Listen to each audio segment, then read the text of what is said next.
Buenos días a todos. Sean bienvenidos a la presentación de la publicación sobre...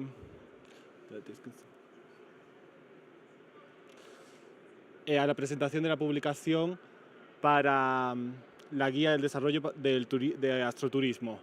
Para dar la bienvenida hoy, me gustaría invitar al señor Ion Vilku, director del Departamento de Miembros Afiliados y Colaboración Público-Privada de ONU Turismo.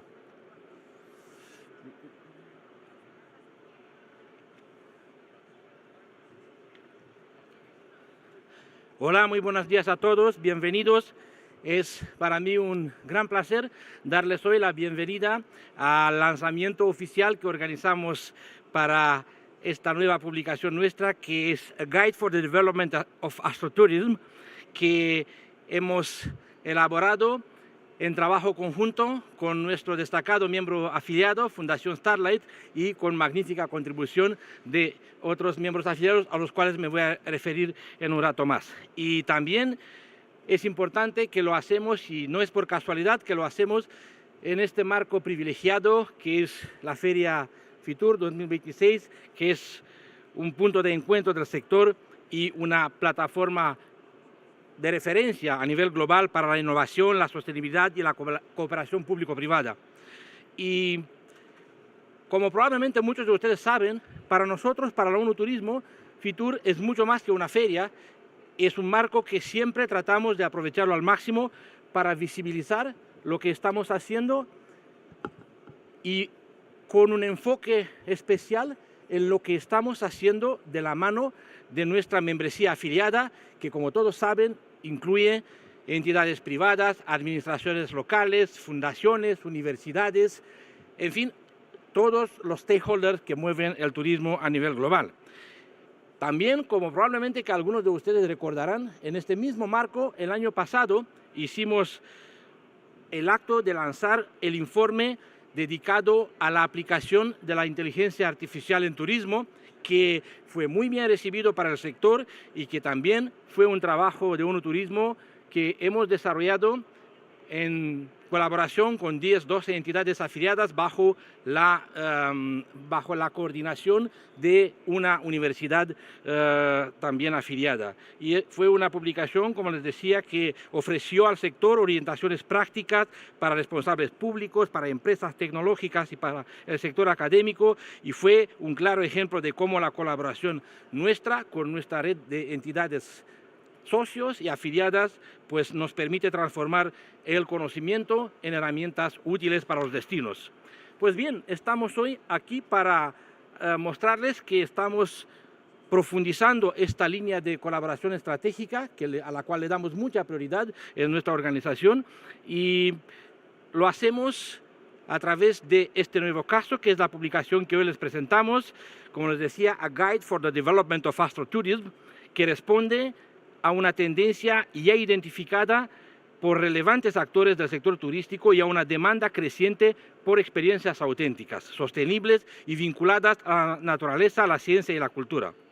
Este es un estudio que parte de la observación fundamental y de la premisa de que el cielo nocturno es uno de los patrimonios naturales más universales de la humanidad y al mismo tiempo uno de los más frágiles.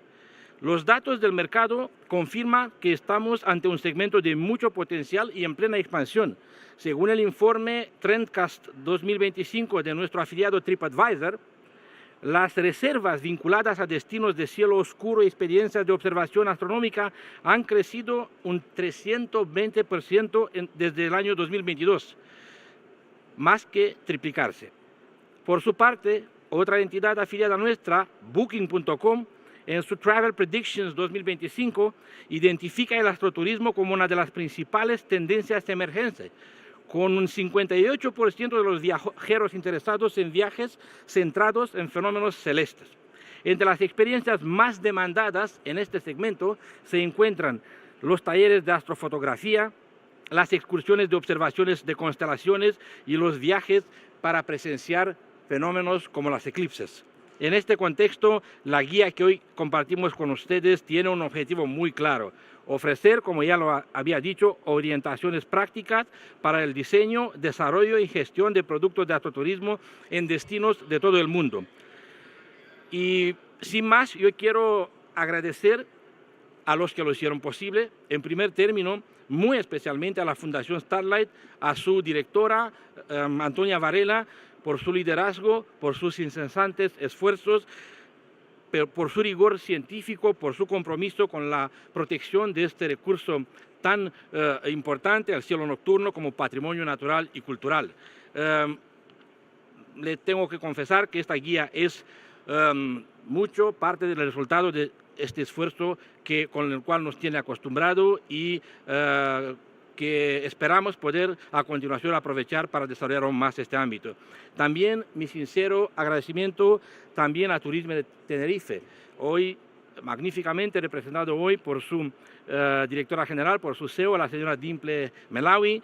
Tenerife, como todos saben, es un referente internacional en la protección del cielo nocturno y en la integración del astroturismo dentro de una oferta turística activa, experiencial y vinculada a la naturaleza y también al deporte.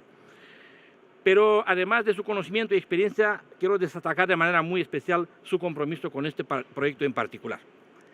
De la misma manera, yo quiero expresar nuestro reconocimiento al Cabildo de La Palma, que también es miembro afiliado de ONU Turismo, a su consejera de Turismo, la señora Raquel Rebollo. La Palma también es un referente en astronomía, ciencia y protección del cielo, como muchos saben, y un ejemplo de cómo la investigación científica y el turismo pueden desarrollarse de manera armoniosa.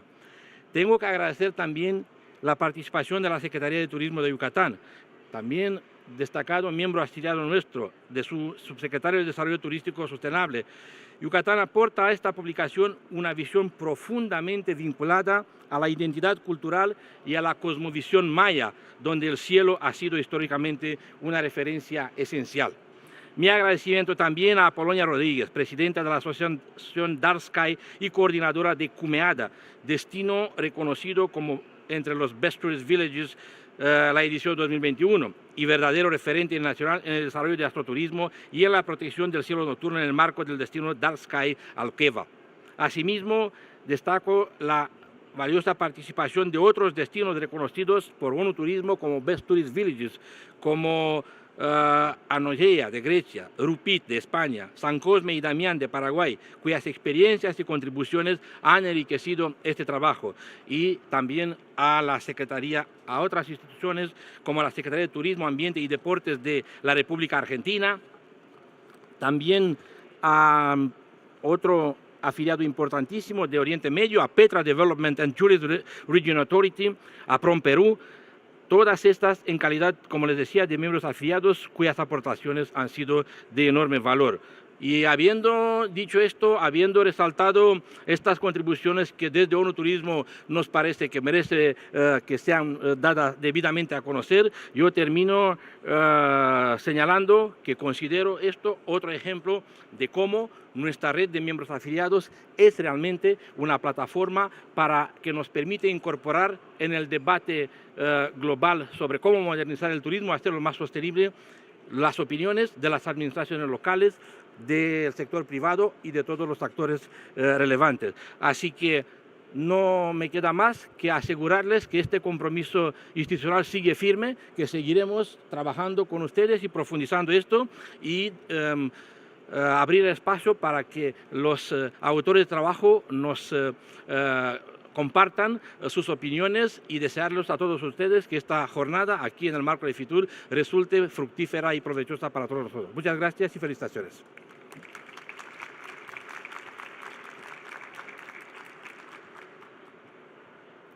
Muchas gracias, Ion. Y ahora me gustaría invitar al escenario a la señora Antonia Varela, directora de la Fundación Starlight, para profundizar más en el contenido de la guía y realizar un panel con destinos representantes. Gracias.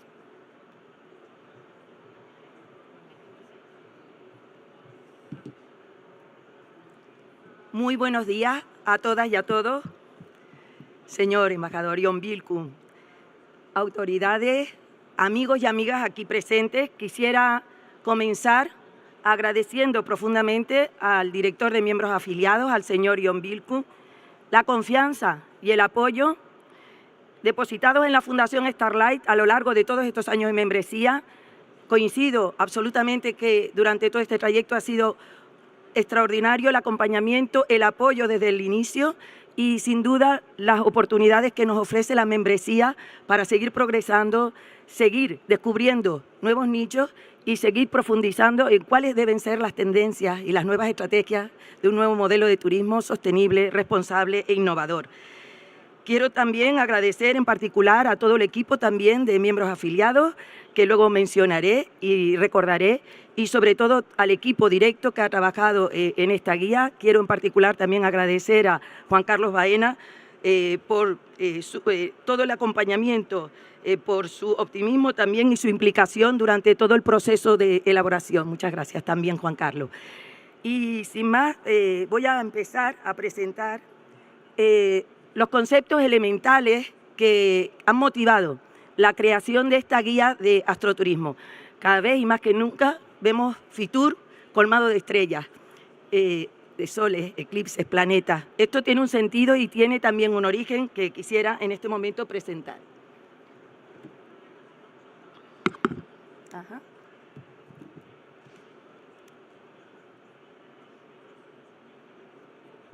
El verde. Arriba. No, perfecto. Pues bien, en primer lugar destacar lo que vamos a contar. Hay que contar. Discúlpenme. Avanza. Bien. Permítanme exponer brevemente cuáles son los elementos claves de esta guía. Como bien ha indicado el señor Ion Bilko, lo que pretende es aportar orientaciones para el desarrollo, la gestión de prácticas de astroturismo en destinos a nivel mundial. Entendemos ese astroturismo, como vamos a definir, como actividades turísticas vinculadas con la observación del cielo nocturno y diurno. Quiero empezar también agradeciendo a los diferentes colaboradores que han hecho posible esta guía, mayoritariamente todos miembros afiliados o también países miembros de ONU Turismo. Quiero empezar con una motivación, como decía, cuáles son los objetivos de la guía y brevemente contaré algunos de los contenidos más relevantes de la misma, si bien luego pasaremos a una mesa redonda donde nuestros colaboradores profundizarán sobre la temática, cuáles son los retos, los desafíos que nos aguardan en el campo del astroturismo. En primer lugar, decirles que la situación actual en el mundo, siempre sabemos que el cielo ha sido la brújula de los navegantes, ha sido también el calendario en la agricultura, en la ganadería, ha sido realmente inspiración para poetas, para artistas, en la cultura megalítica, siempre está asociada a la luz de las estrellas. Sin embargo, el creciente aumento y progresivo del alumbrado exterior y el uso inadecuado y abusivo de alumbrado exterior es el que está haciendo que hayamos ido perdiendo progresivamente ese cielo nocturno. De tal manera que el 85% de la población mundial hoy vive bajo cielos contaminados. Eso es lo que motivó al Instituto de Astrofísica de Canarias, del que soy investigadora, lanzar una iniciativa mundial a través de la Declaración de La Palma, donde por primera vez se recoge el cielo no como un privilegio, sino como un derecho inalienable de la humanidad. Un derecho por la repercusión que tiene en el medio ambiente. No olvidemos que la sobreiluminación contribuye a emisiones de gases de efecto invernadero, a la biodiversidad tan dependiente de ciclos de día y noche, a la salud, y por primera vez en su artículo 9 reza que los destinos turísticos deberían comprometerse en la protección de ese paisaje único como parte de su naturaleza y que el aprovechamiento de ese cielo como un recurso natural en los destinos abre posibilidades, entonces, insospechadas de cooperación entre actores turísticos, instituciones científicas y también administraciones públicas y comunidades locales. Es ahí donde nace y emerge el concepto de astroturismo. Quiero, en primer lugar, agradecer a todos los autores de este libro, muchos de ellos profesionales, profesores, doctores, tanto de la Academia Turística como de Astrofísica, que han colaborado en esta guía, pero en particular quiero agradecer la colaboración siempre permanente de la Sociedad de Promoción y Desarrollo Económico Social de la isla de La Palma, en España, también en España Turismo de Tenerife y, como no, agradecimientos especiales, reitero los agradecimientos del señor Ion Bilko, a la Secretaría de Turismo, Ambiente y Deporte de Argentina, Estado miembro, al Consejo Consultivo Estatal de Turismo de Yucatán, en México, a la Autoridad de la Región de Desarrollo y Turismo de Petra, en Jordania, a PROM Perú, en Perú, Ano, Egea, en Grecia, Cumeada, Rupit y San Cosme y Damián, elegidos como Best Tourist Villages en ediciones anteriores. Dicho esto, permítanme que les cuente que precisamente es esta contaminación lumínica tan habitual en muchas ciudades y muchos pueblos es lo que ha ido haciendo que perdamos ese recurso natural que podemos ver aquí de forma tan bella como la Vía Láctea, que nos conecta con lo que somos polvo de estrella, no es poesía, toda la química de la que estamos hechos se ha sintetizado en las estrellas. Y eso es lo que nos motivó a decir, ¿por qué no aliarnos la comunidad científica a la mayor industria del mundo que es turismo? Seguramente ellos nos van a ayudar a preservar ese recurso en su destino y a desarrollar nuevas actividades innovadoras, responsables y sostenibles. Y eso es lo que ha propiciado la creación de este concepto que ahora ya se ha extendido a nivel mundial y se está expandiendo de forma creciente, que se llama astroturismo. Como bien ha destacado el señor Ion Bilko en su iniciación, 2 miembros afiliados como TripAdvisor nos posiciona entre esas tendencias clave en los 3 últimos años, con un crecimiento del 320% en demanda de actividades de astroturismo, especialmente visita a observatorios, efemérides o mitologías del cielo. Y también Booking.com sitúa en un crecimiento del 58% el número de visitantes que quieren desarrollar actividades de astroturismo. No olvidemos que ese 85% de población mundial no tiene cielo.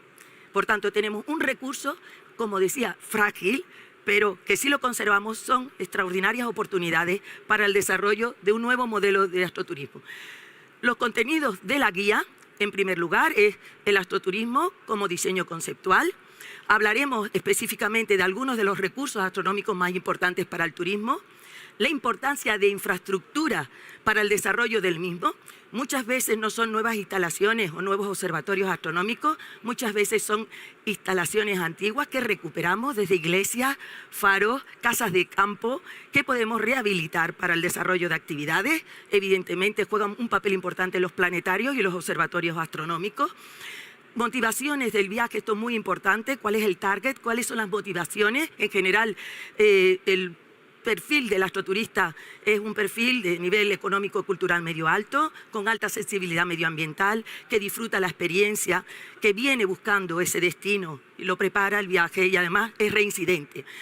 Es muy importante también destacar el marketing y comunicación, es decir, que en esta guía profundizamos sobre las claves de hacer una comunicación y un marketing acertados, conociendo el target y los perfiles de nuestros astroturistas. A continuación, un punto muy importante, desde el 2003 UNESCO abre un grupo de trabajo sobre patrimonio mundial y astronomía y nos da las claves también, y eso lo hemos introducido en esta guía de arqueoastronomía en los 5 continentes.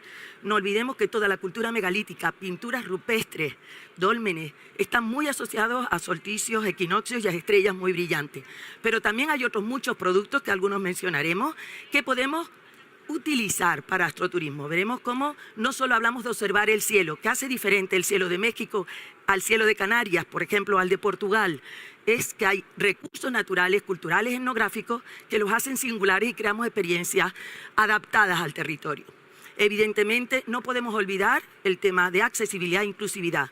Piensen todos en algo que tengan al lado, cojan cualquier elemento, lo pueden tocar, lo pueden saborear, lo pueden escuchar, lo pueden ver, pero piensen en algo que está en nosotros, pero no se puede saborear, no se puede escuchar, no se puede tocar. Ese es el cielo. Por tanto, tenemos que llegar a todas aquellas personas que no son capaces de ver esa luz de las estrellas y diseñar experiencias singulares también pensando en la accesibilidad y la inclusión. Por supuesto, el marco del astroturismo se basa, el pilar fundamental es la preservación del cielo. Sin nuestro recurso, nada de nada nos sirve todo esto que estamos haciendo. Por eso es necesaria la regulación, las ordenanzas, decretos que nos permitan a nivel local, regional, nacional y mundial establecer las pautas de cómo reducir el excesivo e inadecuado y abusivo uso de alumbrado exterior. No se trata de apagar nuestros pueblos, se trata de iluminar inteligentemente, reduciendo el consumo. Podemos ahorrar hasta el 80% de energía en un tiempo de crisis económica y energética. No nos podemos permitir el derroche y también, evidentemente, mejorar la calidad. Y terminamos con los casos de estudio, terminando también con directrices para Estados miembros y destinos turísticos.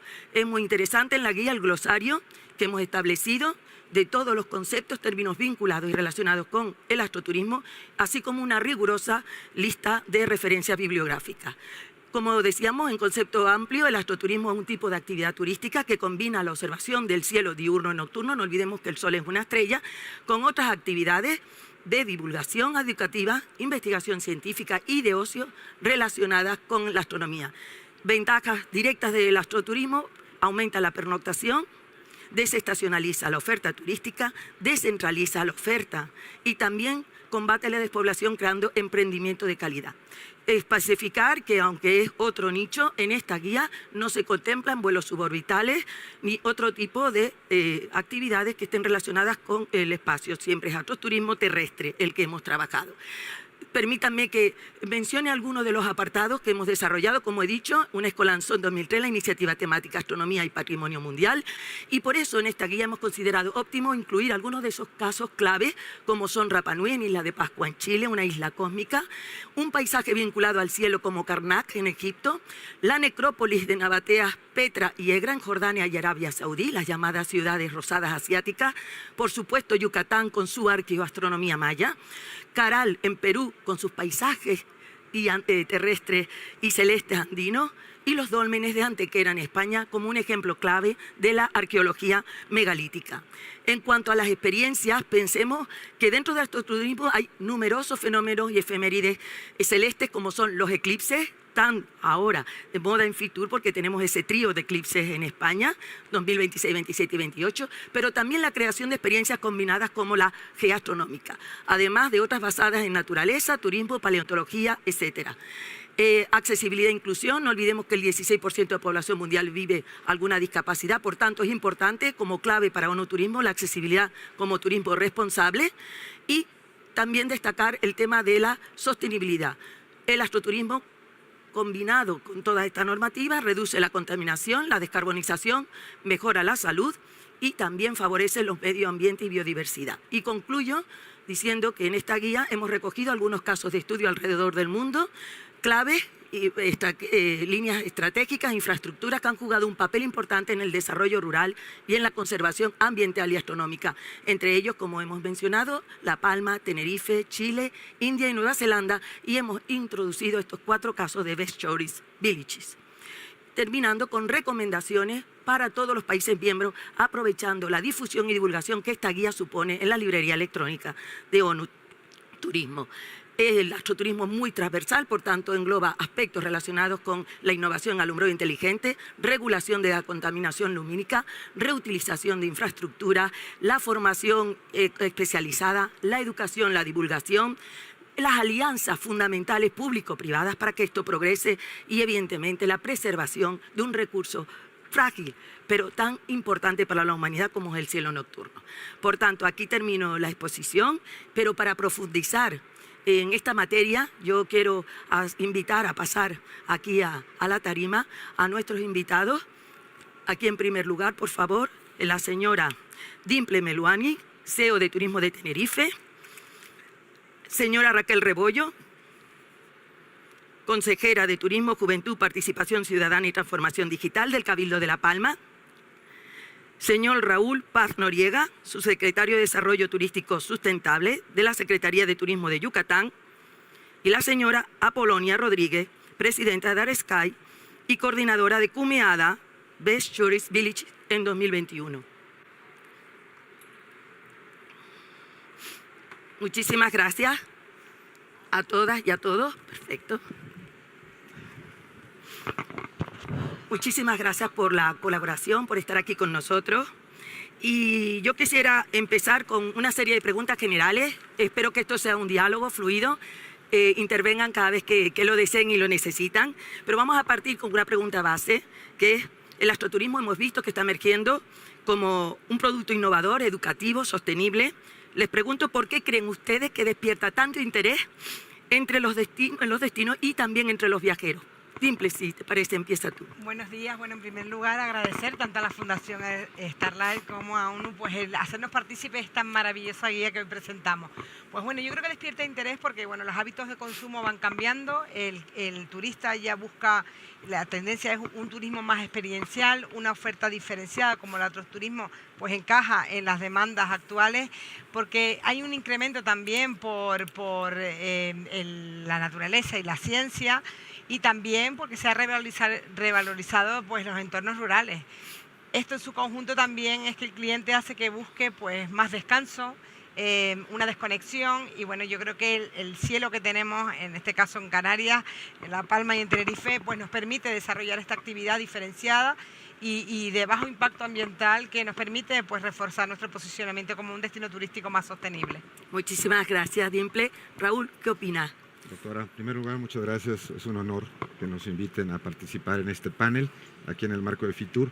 Bueno, yo creo que se debe atribuir al cambio que hay en la tendencia del viajero. Los viajeros ahora, siento los turistas, y esto creo que es una tendencia que se va a dar hacia el futuro, ya son viajeros más responsables. Y el viajero más responsable quiere viajar cuidando su entorno natural, pero además incrementando su experiencia de vida, ¿no? No nada más se viaja por llegar a un lugar, sino por tener una experiencia, y creo que actividades como el astroturismo permiten que el viajero tenga esta clase de experiencias. Además, bueno, no olvidar el aspecto de marketing y el aspecto de redes sociales. Siempre es muy agradable poderte tomar una fotografía en un paisaje bello, y estas actividades de astroturismo lo contribuyen, ¿no? Yo creo que va a esos dos cambios que ahorita se están dando, ¿no? Muchas gracias, Raúl. Sin duda, vemos que estamos hablando de la importancia de la experiencia, de la vivencia. En el caso de La Palma, Raquel, que también ha sido cuna pionera en iniciativa de protección de cielo y atractor de astroturismo, ¿qué opinas? Bueno, gracias también por las invitaciones, para no dilatarlo, como han hecho mis compañeros. Bueno, La Palma es un territorio frágil, es un territorio pequeño, estamos dentro de las Islas Canarias, estamos dentro de una regulación diferenciada con el resto de Canarias, que somos las Islas Verdes, junto con El Hierro y La Gomera. Nuestro modelo turístico está mucho más diferenciado con el resto de Canarias, lo que ha hecho que, bueno, pues con ese crecimiento de estos últimos años del turismo a nivel internacional, pues islas como las nuestras pues hayan quedado un poquito por detrás en ese desarrollo por ese modelo que hemos elegido, que es el de la protección. La Palma es un diamante en bruto, un poco por microdatos. Pues somos, como decía Toñi, en 2007 se firmó la primera declaración Starlight, el 83% del territorio de nuestra isla está protegido, tenemos los cielos protegidos, tenemos reservas marinas protegidas y el 100% de nuestro territorio está protegido. Eso hace que nuestro impacto en el mundo del turismo pues quizás no sea tan ventajoso como otras islas de Canarias. Pero ahora, en este momento que está viviendo el turismo, nos da una gran oportunidad diferenciada con el resto de destinos, porque el viajero, el explorador, como nosotros llamamos en la isla de La Palma, que ese es nuestro taller de clientes, quiere vivir una experiencia. Las personas que vienen a la isla de La Palma no vienen a visitar La Palma, vienen a sentir la isla. Tenemos mucha cultura, tradición, y por supuesto tenemos esos maravillosos cielos que tenemos en Canarias, que tenemos una climatología que también es muy importante, que en Canarias nos eligen por esa climatología que tenemos todo el año, que también permite facilitar esas observaciones astronómicas, porque estamos muy cerquita. Tenemos, en el caso de La Palma, tenemos 14 miradores astronómicos, tenemos el astrofísico y demás, que luego en las siguientes presentaciones seguiremos hablando, pero bueno, creo que tenemos una oportunidad única, la isla, por el tipo de isla que tenemos, de protección y de facilidad de territorio, que tendremos que seguir cuidando pues todo. Bueno, desarrollo. Muchísimas gracias, Raquel. Pues pasamos de la primera reserva Starlight del mundo en La Palma al primer destino turístico Starlight en Alqueva, en Portugal. Apolonia, ¿tú qué opinas? ¿Cuál ha sido el detonante? ¿Por qué crees que atrae tanto a los viajeros? ¿Y qué oportunidades le ves también en el astroturismo en los destinos? ¿Qué beneficio? Buenos días, agradeço esta invitación para estar aquí. Nós hacemos astroturismo desde há 18 anos. É grande período de Que bem. trabalho é o início do astroturismo. Mas para mim, penso que estamos vivendo um cambio profundo na forma de fazer turismo. Penso que é o mais importante. E dentro da minha experiência, o astroturismo surge quando destinos e viajeros buscam algo mais do que uma experiência simplesmente de turismo. Buscam conhecimento, conexão e sentido naquilo que fazem quando estão fazendo lazer.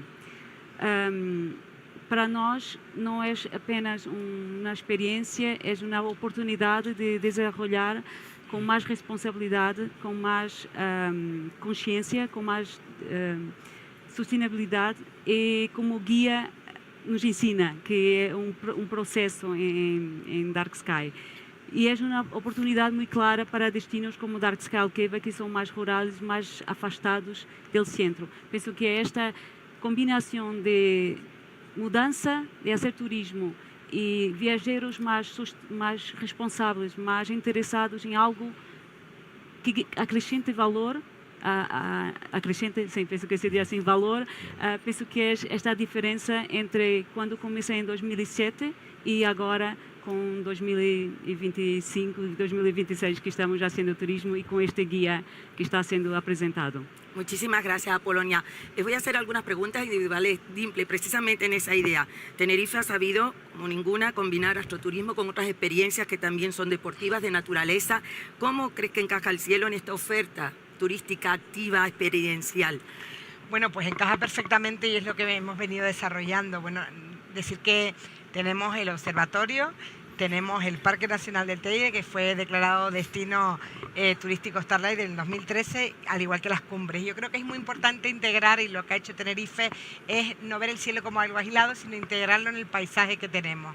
Y de forma que el astroturismo no solo vende observar estrellas, sino que también el habitar en un lugar pues con un clima estable, con un paisaje volcánico, con altitud, con un aire limpio, y esto nos ha permitido pues trabajar que en una isla donde el clima es estable los 365 días del año y el deporte y el turismo activo coge relevancia, pues que podamos combinar ambas actividades.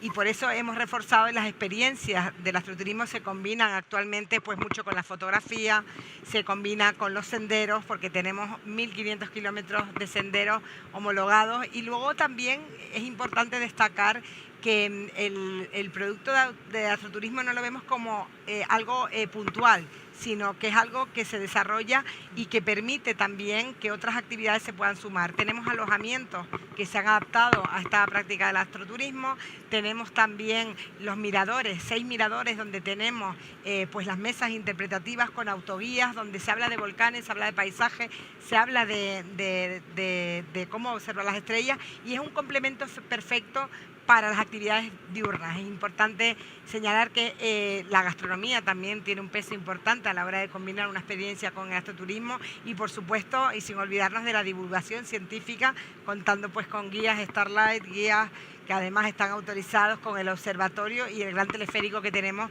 Si en su conjunto la naturaleza, el haber integrado esa coherencia entre nuestro cielo, que pertenecen están protegidas por la Ley del Cielo del 88, con las actividades que queremos potenciar a nivel turístico, como es la naturaleza, el deporte y el turismo activo, pues nos permiten seguir trabajando en este producto y la oportunidad para diversificar nuestra oferta turística. Muchísimas gracias, Diple. Sin duda todo un ecosistema que favorece y ayuda, ¿no?, a la creación de experiencia. Hablando de experiencia, pasamos a Yucatán. El cielo en Yucatán tiene profundas connotaciones para la civilización maya. En este caso, señor Raúl, ¿cómo se puede desarrollar el astroturismo poniendo en valor la identidad local, las cosmogonías y la arqueoastronomía?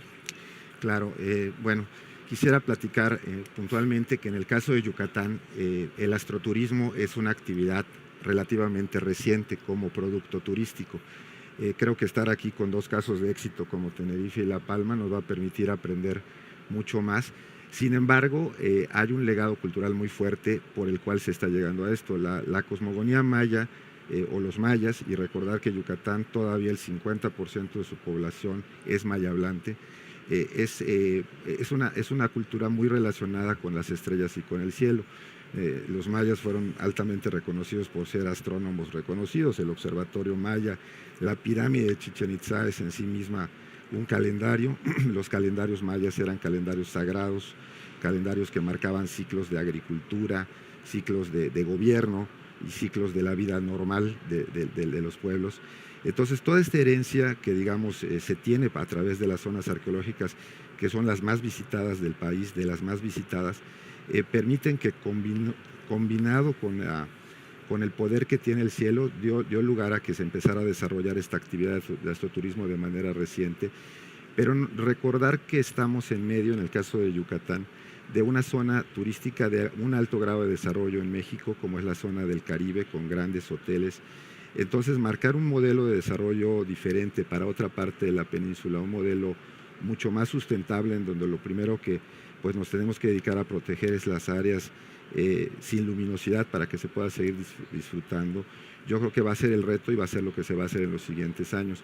En el caso de Yucatán tenemos dos áreas naturales protegidas, una al oriente, otra al poniente. Una es la reserva de Río Lagartos, que ya tiene actividades de astroturismo en Las Coloradas, en el Cuyo, en Río Lagartos y en San Felipe, que son pueblos prácticamente de pescadores, en donde el astroturismo ha contribuido a empoderar a la población local, porque ha sido desarrollado por la misma localidad. O sea, son productos, digamos, comunitarios, en donde los guías que ahora están dando los recorridos fueron certificados inicialmente por la Secretaría de Turismo como guías de naturaleza. Nos tendremos que acercar después a la Fundación Starlight para ver que se puedan certificar en este conocimiento, pero narran estos tours desde la cosmogonía maya, donde ellos han heredado toda esta cosmogonía, cómo veían los mayas el cielo, qué significaba para ellos, y esto lo explican y lo interpretan a los turistas que reciben. La verdad es que yo no había tomado esos tours hasta recientemente, hace un año, y ya lo iba a tomar 3 o 4 veces porque son de veras maravillosos, fascinantes. Todo lo que aprendes, el hecho de estar en un lugar que no tenga luz, porque sí estamos acostumbrados ya demasiado a la señal, bueno, ni siquiera llega la señal del celular, entonces no te puede interrumpir un WhatsApp ni nada ahí en el camino. Entonces todo esto es muy, muy importante. Maravilloso, ¿no? ¿Qué importancia tiene? Hablamos de naturaleza, hablamos de cultura, pero ahora vamos a hablar de ciencia. Las cumbres de Canarias albergan los mejores observatorios científicos del mundo. En este caso, por favor, consejera, ¿qué opina? Como La Palma es un referente internacional como Tenerife en astronomía, pero en particular, ¿cómo encaja el cielo en una oferta turística también importante que combine ciencia y astroturismo? Bueno, Toñi, ¿me vas a permitir hacer una explicación? Bueno, para nosotros la astronomía es súper importante para la isla de La Palma. A pocos años de yo nacer se inauguró en el 85 el Observatorio del Roque de los Muchachos, donde el IAC está gestionado y tenemos el mayor telescopio, como decías, óptico de infrarrojos del mundo. Para nosotros es un honor.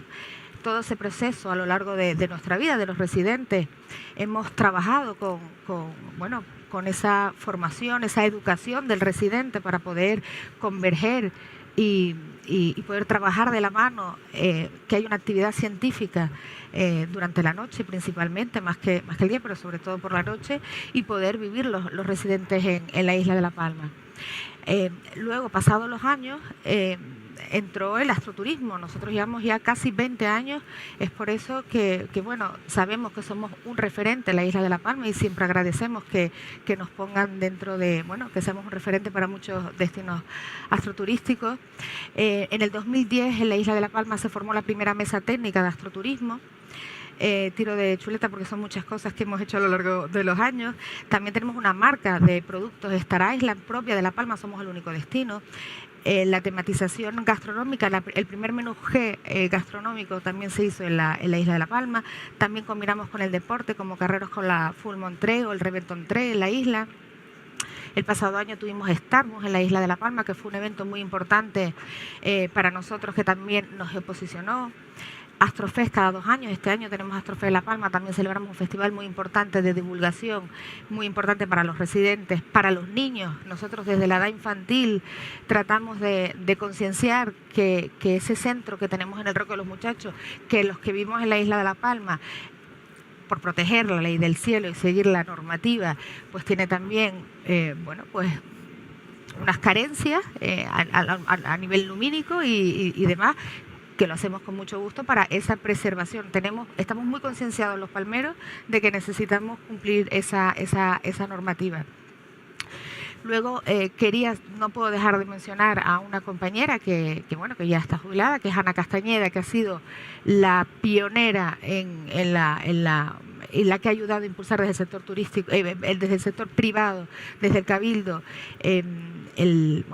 todo lo referente al astroturismo y a la tematización. Pero la isla de La Palma se enfrenta ahora a otros retos y era como preguntaba Tony, de la ciencia. Somos un referente a nivel científico, pero a nivel experiencial, de cliente un poco más masivo, pues tenemos otros destinos que, teniendo la isla de La Palma, pues el mejor telescopio de espejos en nuestras cumbres, pero luego a nivel pues usuario, a nivel visitante, no nos conocen. Hay otros destinos, pues incluso Tenerife, que lo tenemos al lado, que toman más de referente pues poder hacer una observación astronómica que la isla de La Palma. Y claro, cuando llegué a la consejería en el 2023, las cifras que salían es que el 17% de las personas que visitan la isla de La Palma tienen observación astronómica. Yo me llevé las manos a la cabeza porque digo, si tenemos los mejores cielos de este hemisferio, los compartimos con Tenerife. Pero bueno, sí llevamos a rajatabla la ley de protección del suelo y tenemos mucha más oscuridad que Tenerife. De hecho, por eso están el telescopio, el Gran Tecán en La Palma. Pero hemos fallado. Bueno, no hemos fallado, nos conocen por el astroturismo, pero creo que tenemos que trabajar más en la parte. Tenemos la formación, tenemos la creación de experiencia, que tenemos muchísimas experiencias, pero creo que esa parte de marketing, de comercialización, nos falta. Y en ese sentido es donde estamos trabajando, porque queremos estar en el top de experiencias turísticas. Ya hemos trabajado con las empresas de astroturismo de La Palma, hemos traído las principales OTAs a las principales comercializadoras de experiencias a nivel mundial y espero en unos poquitos meses poder ir subiendo escalas y que seamos un referente científico, por supuesto, que eso sí que lo tenemos, pero también más experiencial. Sin duda, Raquel, el potencial lo tiene la isla. Yo creo que esta es una de las claves del porqué de esta guía para el desarrollo de astroturismo, que nos dé esas pistas, esas orientaciones sobre cómo comunicar, cómo crear experiencias y sobre todo hablamos y todos han coincidido en la parte local, la importancia que tiene la comunidad. Y en este sentido, Apolonia, quisiera preguntarte cómo ha convertido Dares Cayalqueva la protección del cielo nocturno en una oportunidad, en un motor de desarrollo local, sobre todo para las comunidades, y qué puede ofrecer a otros destinos rurales. Dares Cayalqueva não começou como uma base científica, como todos sabéis, não temos telescópio grande, para nós foi astroturismo e foi a conversão do cielo como ativo estratégico. Para nós, começamos com o cielo, é uma zona rural de baixa população, de cidade populacional, e o objetivo era tornar esta zona mais periférica, central, sem massificação. E o objetivo foi tornar algo que era considerado negativo, como a baixa densidade populacional, mas que trazia pequena contaminação lumínica, se tínhamos cielo muito bueno, muito interessante, e torná-lo como recurso estratégico, mas envolvendo a população, envolvendo todas as comunidades, municípios, com uma boa governança municipal, mas também envolvendo todas as pessoas e trabalhando com qualidade acima de tudo. É difícil trabalhar com qualidade com instituições municipais, públicas, porque tentam sempre ver o conjunto, trabalhar em nível diferente de que nós que somos híbrido entre público e privado, mas com muito esforço, envolvendo as comunidades, formação, muito trabalho com a Fundação Starlight, e hacemos a certificação em 2011, fomos como La Palma, a primeira reserva, nós somos o primeiro destino, e apostamos em a identidade, a valorização do território e pensando sempre que os benefícios são para estar no território e sempre pensando e trabalhando e envolvendo todos, quando digo todos, em la qualidade da experiência turística.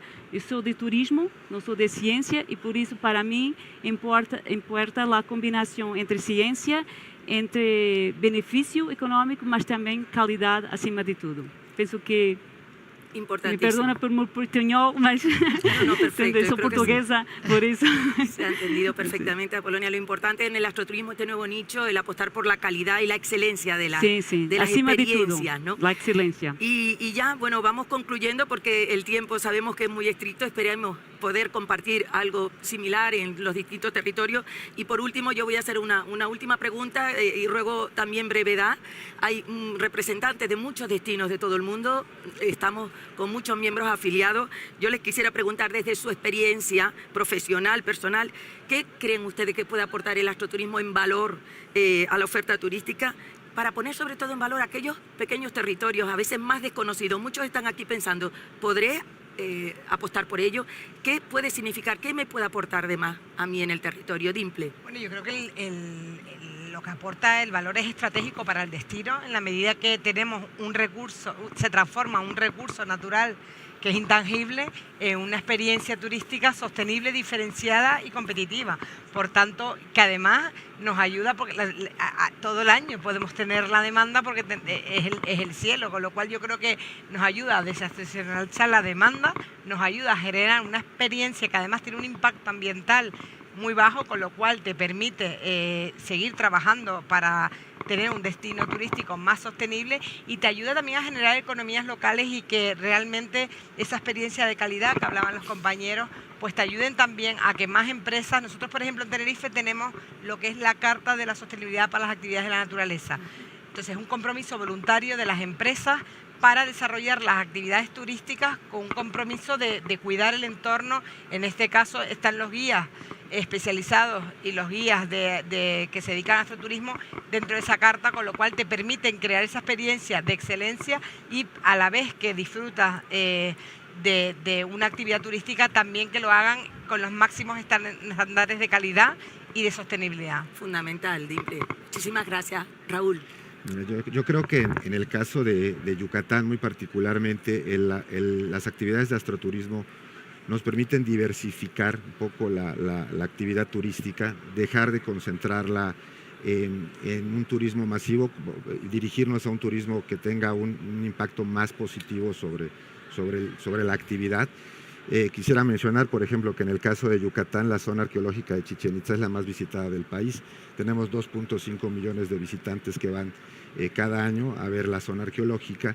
Poder dirigir una parte de este flujo a otras localidades en los alrededores nos permite redistribuir, desconcentrar también un poco el impacto de la actividad turística, aunque en Chichén ya se presentan espectáculos arqueoastronómicos muy importantes como el equinoccio y los solsticios que concentran a mucha gente.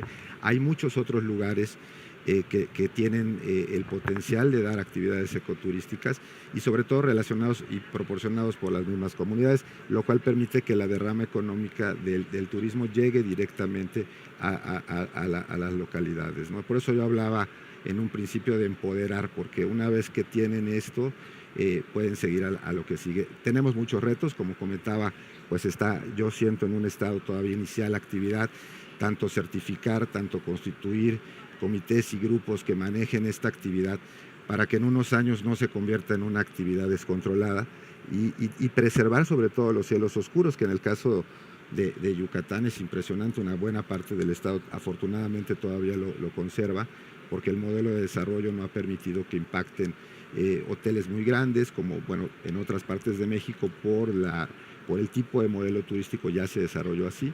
Entonces creo que ahí está el reto y ahí está la oportunidad. Fantástico, Raúl, muchísimas gracias. Raquel, ¿cuál es tu opinión?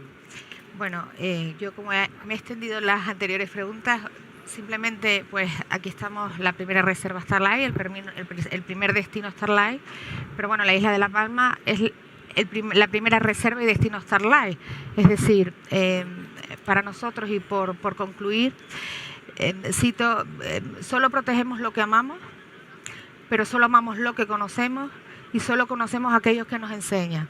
Por lo tanto, a mí me gustaría pues, terminar esta intervención diciendo pues, que para nosotros es muy importante que nos conozcan, que entiendan lo que somos, lo que es la isla de La Palma. Llevamos muchos años apostando por este modelo, nos estamos dando cuenta, como decía en mi intervención, que bueno, que creo que vamos por el buen camino de proteger este territorio tan frágil y privilegiado que tenemos en la isla de La Palma y bueno, y simplemente eso para terminar. Muchísimas gracias, Raquel.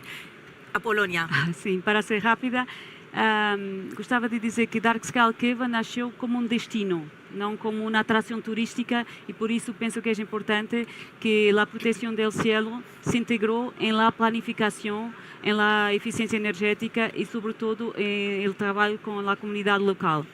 Gostaria também de dizer que a certificação foi muito importante para nosso desenvolvimento e desenvolvimento e internacionalização do destino, porque nos dá uma qualidade para terceiros, que não foi nós que certificamos, é uma certificação que prova que o cielo está protegido. Mas também queria dizer que o reconhecimento como Comiada, como Best Tourism Village, prova que não é necessário ser muito grande, que não depende de escala para ter uma capacidade de ir mais longe.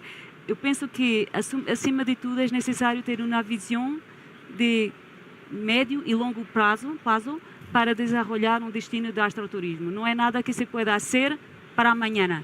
Tem que ser com visão, com capacidade de pensar, trabalhar e desenvolver sempre com responsabilidade, mas, acima de tudo, pensando na planificação de médio e longo prazo.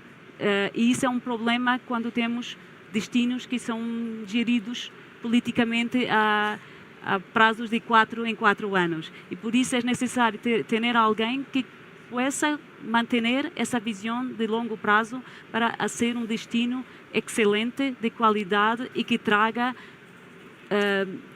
valor añadido ao território e às comunidades. Penso que é mais importante que isso. Muchísimas gracias a Polonia. Vamos, ya concluimos. A mí, si me permiten, antes de agradecerles y pasar al momento de invitar al señor Milku a la foto, creo que todos hemos coincidido tomando nota de, como conclusiones, hablamos del astroturismo y conservación de todos los recursos naturales, culturales, científicos de los territorios. Hablamos de astroturismo y hablamos de sostenibilidad y protección del cielo.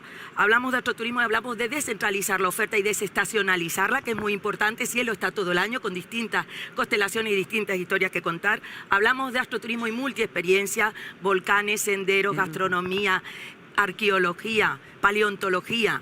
Hablamos de astroturismo y hablamos de diversificar las ofertas, hablamos de turismo de calidad, hablamos de, sobre todo, empoderamiento de las comunidades locales y hablamos de futuro y conservación del planeta. Creo que no podemos pedir más para un nicho emergente que debemos seguir entre todos, cuidando, protegiendo, y por eso les invito a todos que lean, que descarguen esta guía y que caminen con nosotros, aprendiendo de nuestros invitados y nuestros panelistas para seguir definiendo el modelo de astroturismo, este nuevo modelo turístico que queremos para todos. Muchísimas gracias de nuevo por sus enriquecedoras contribuciones y les pido un aplauso para los panelistas.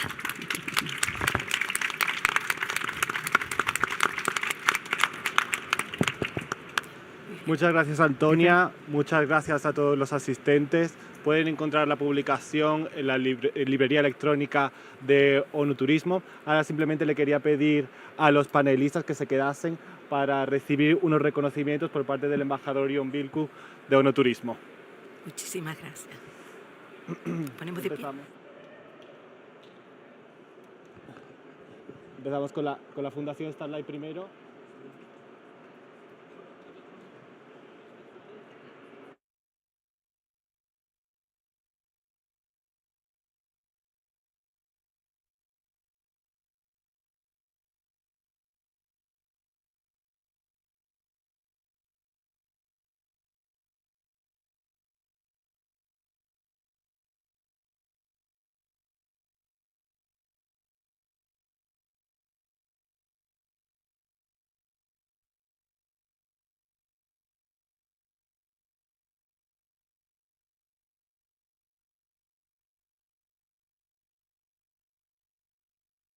mensaje.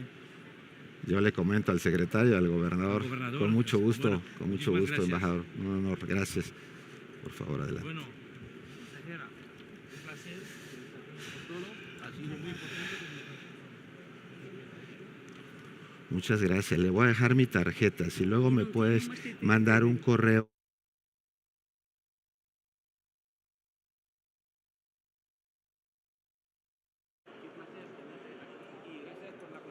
Sí.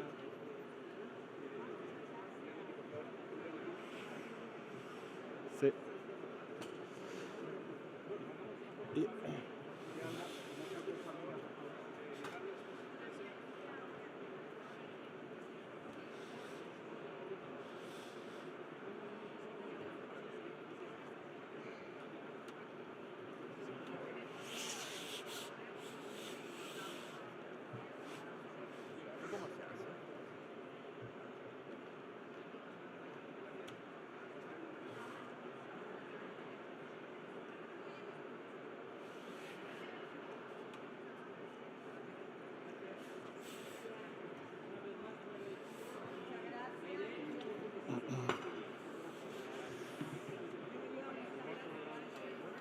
Vale, ya. Estoy aquí.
UN Tourism Affiliate Members Corner, cross-sector value in tourism, held in the framework of Fitur.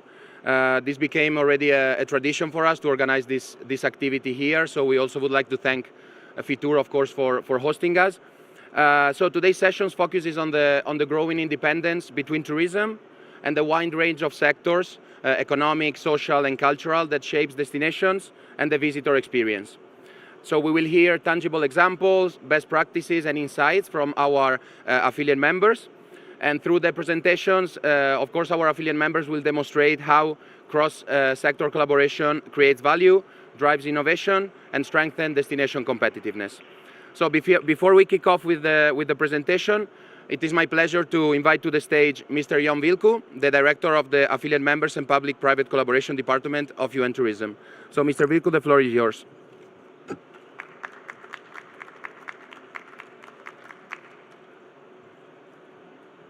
Good morning, everyone.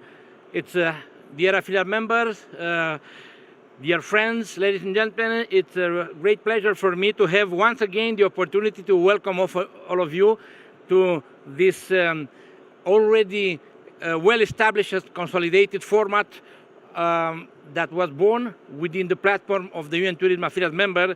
And since its inception, we tried to show the potential of the affiliate membership of UN Tourism as a platform for exchange of knowledge, and also is not by coincidence that we organize this every year in Fitur, being IFEMA, being Fitur, one of the outstanding affiliate members, and giving us all the support to organize our affiliate members corner.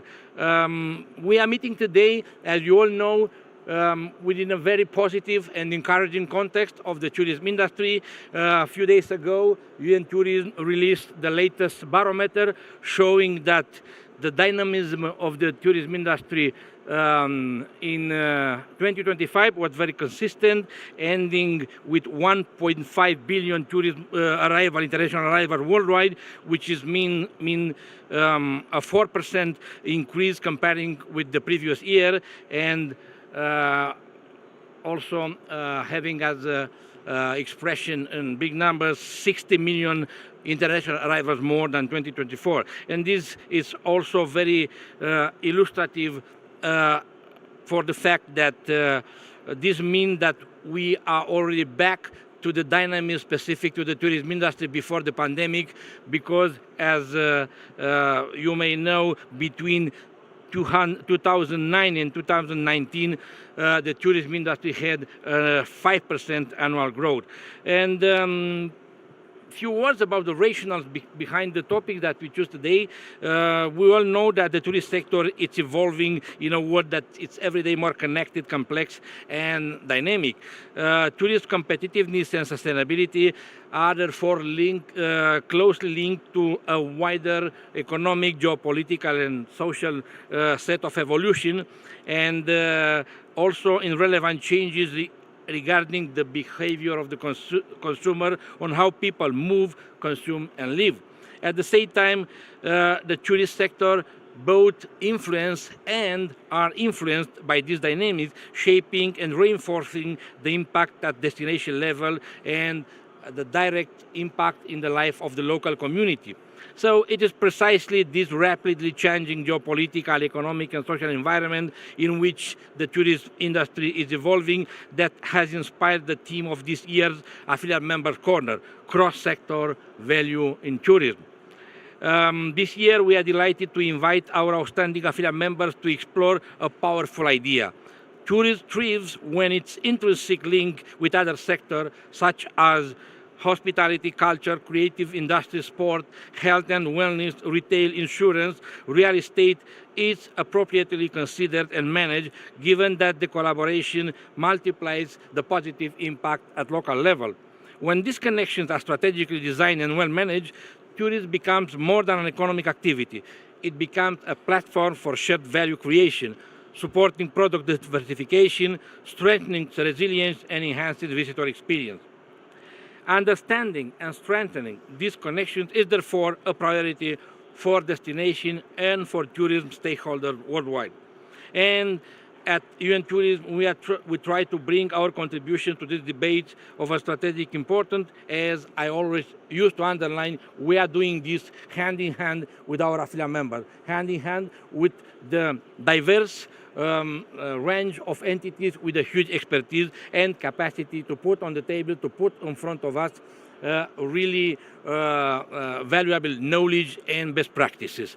This is about our affiliate member corner today. And during today's session, I am pleased to invite you to hear from outstanding affiliate entities with the capacity, with proven capacity to present insight across a wide spectrum of sectors. And I'm referring to culture, and we will see listening to the representative of Istanbul Convention and Visitor Bureau, music and festival presented by TripAdvisor, health and wellness by our affiliate member European Historic Thermal Town Association, shopping and retail presented by Madrid Destino, sport industry, having the representative of Mexican state of Nayarit here to show with us very interesting example.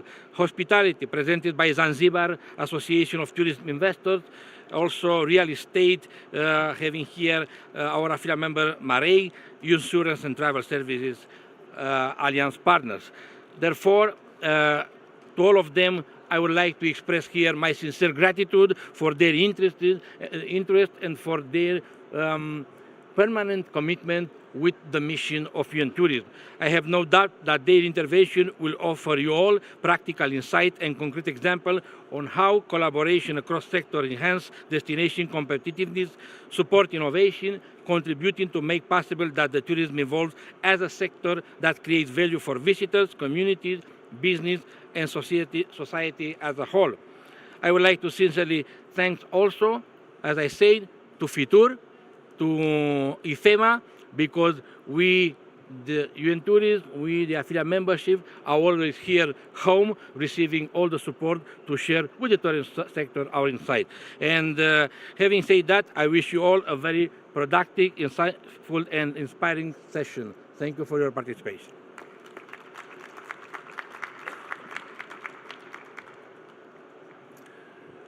Thank you very much, Director, for these opening remarks. And we now move to the first presentations, which takes us into the cultural sphere. We all know that culture plays a central role in shaping destination identity and, of course, enriching the visitor experience. So our first presentation by the Istanbul Convention and Visitor Bureau will analyze how cultural assets, and particularly cultural heritage, contribute to destination development. Please welcome Mr. Semil Hakan Kilic, the General Manager of the Istanbul Convention and Visitors Bureau. Thank you. Thank you, sir. All right. Well, thanks a lot. It's a great privilege to be with a very distinguished crowd here. And I'd like to extend our greetings on behalf of Istanbul Chamber of Commerce President, Mr. Çekip Avdagic, and Mr. Bahadır Yashik. Here today, we're going to talk about, in a very brief session, the importance of the heritage culture. Years back in 2005, when we were brainstorming within the Chamber of Commerce what we could do about the hidden treasures of the city that could be raised back to the life again. So doing that, the first question we asked ourselves is that what makes visitors to want to go to places? Number one is curiosity. We want to know what's behind that wall, what's behind that thing. We just want to know what it is on the different cultures. And what's more than that, the culture itself and the museums that we have. So that, along with the expectation of experiences of different cultures, people would like to see that. Now, that led us of the realization of the importance of this cultural heritage of the city. So within that frame, we have noticed that the more you have from that culture, especially on the MICE sector, brings much more intellectually observed visitors to the city. So the number of the places or treasures that you have or you bring up to the eyes of people, the number of intelligent, I wouldn't want to say intelligent, but the ones with the curiosity in their mind, the visitors with the curiosity in their mind and open to adventures in that sense, would like to see your city more. And that doubles, triples, and sometimes quadruples the numbers. And the event sessions, event industry is wide open for that. So this is one of the places in Istanbul, the famous Ayasofya, which was open as a museum, a place for a lot of people. But this is a cultural heritage of the city itself. And the number has reached, the visitors numbers in last 6 years, from 1.5 million up to 2.2 million people visiting. So that's a huge jump in the numbers of the visitors. The Museum of Archaeology is also another place that we brought to the attention of tourism. Basilica Cistern. This is a very unique place that everybody walks in. This was the water supply of Istanbul 2,000 years ago. And the water reached up to this level over here fully. Of course, now it's down here, but it used to cover all up to the ceiling, and it was pumped from this to the city. So it's something very enthusiastic and very unique for people to see. And we do venues here for the MICE industry also. These are some numbers: circulations, increased stability, cultural programming, private visits, international visibility, of course. As I mentioned, the number of tourists visiting these places jumped very highly. Now this one specifically we have done with the Chamber of Commerce. I also work for the Chamber of Commerce as the CVB Convention Bureau. What this is this used to be a very in a very bad shaped place, which is connected to one of the major mosques in Istanbul, and that's the only one. And all these tiles that you see on the, hold on here, were like this one over here. You can see we couldn't get it back. All of them were stolen after this First World War, and we had to buy it back from another country, not gonna mention the name, and then with the notarization, we numbered each and every one of the tiles and put it back.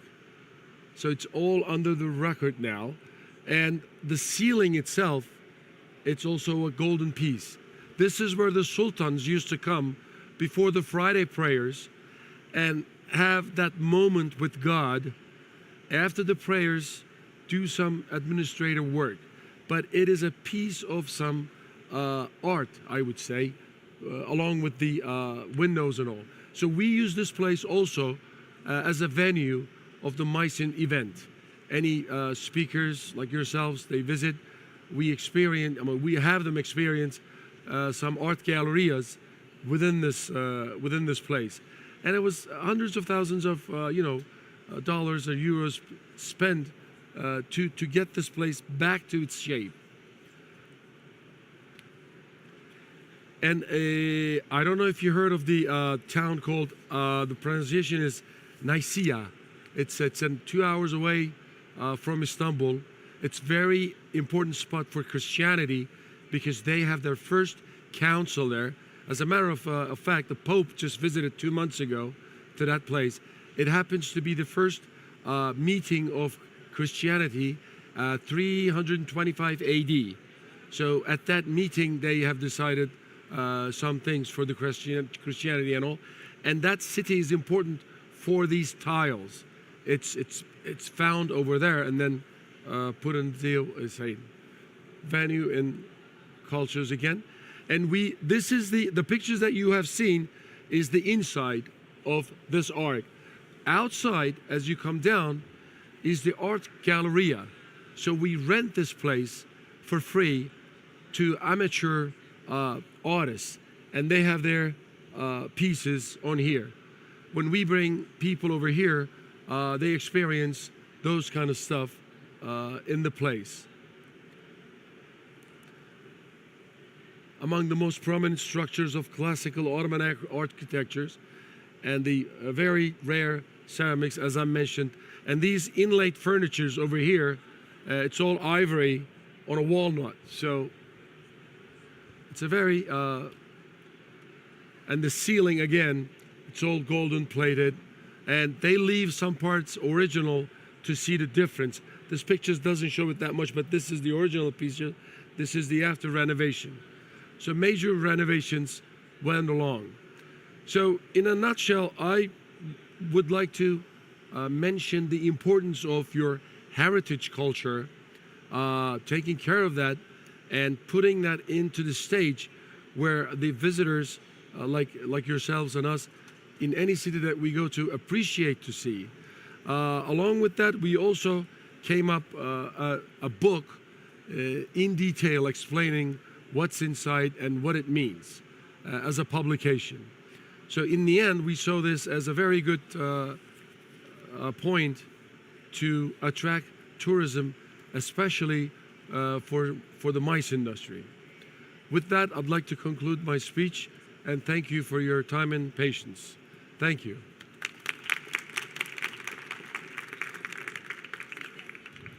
Am I good on the time? Thank you very much. Yeah. Okay.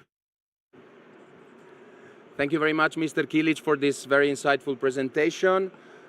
We now move to the second presentation of today, which brings us to a very interesting and let's say growing sector, which is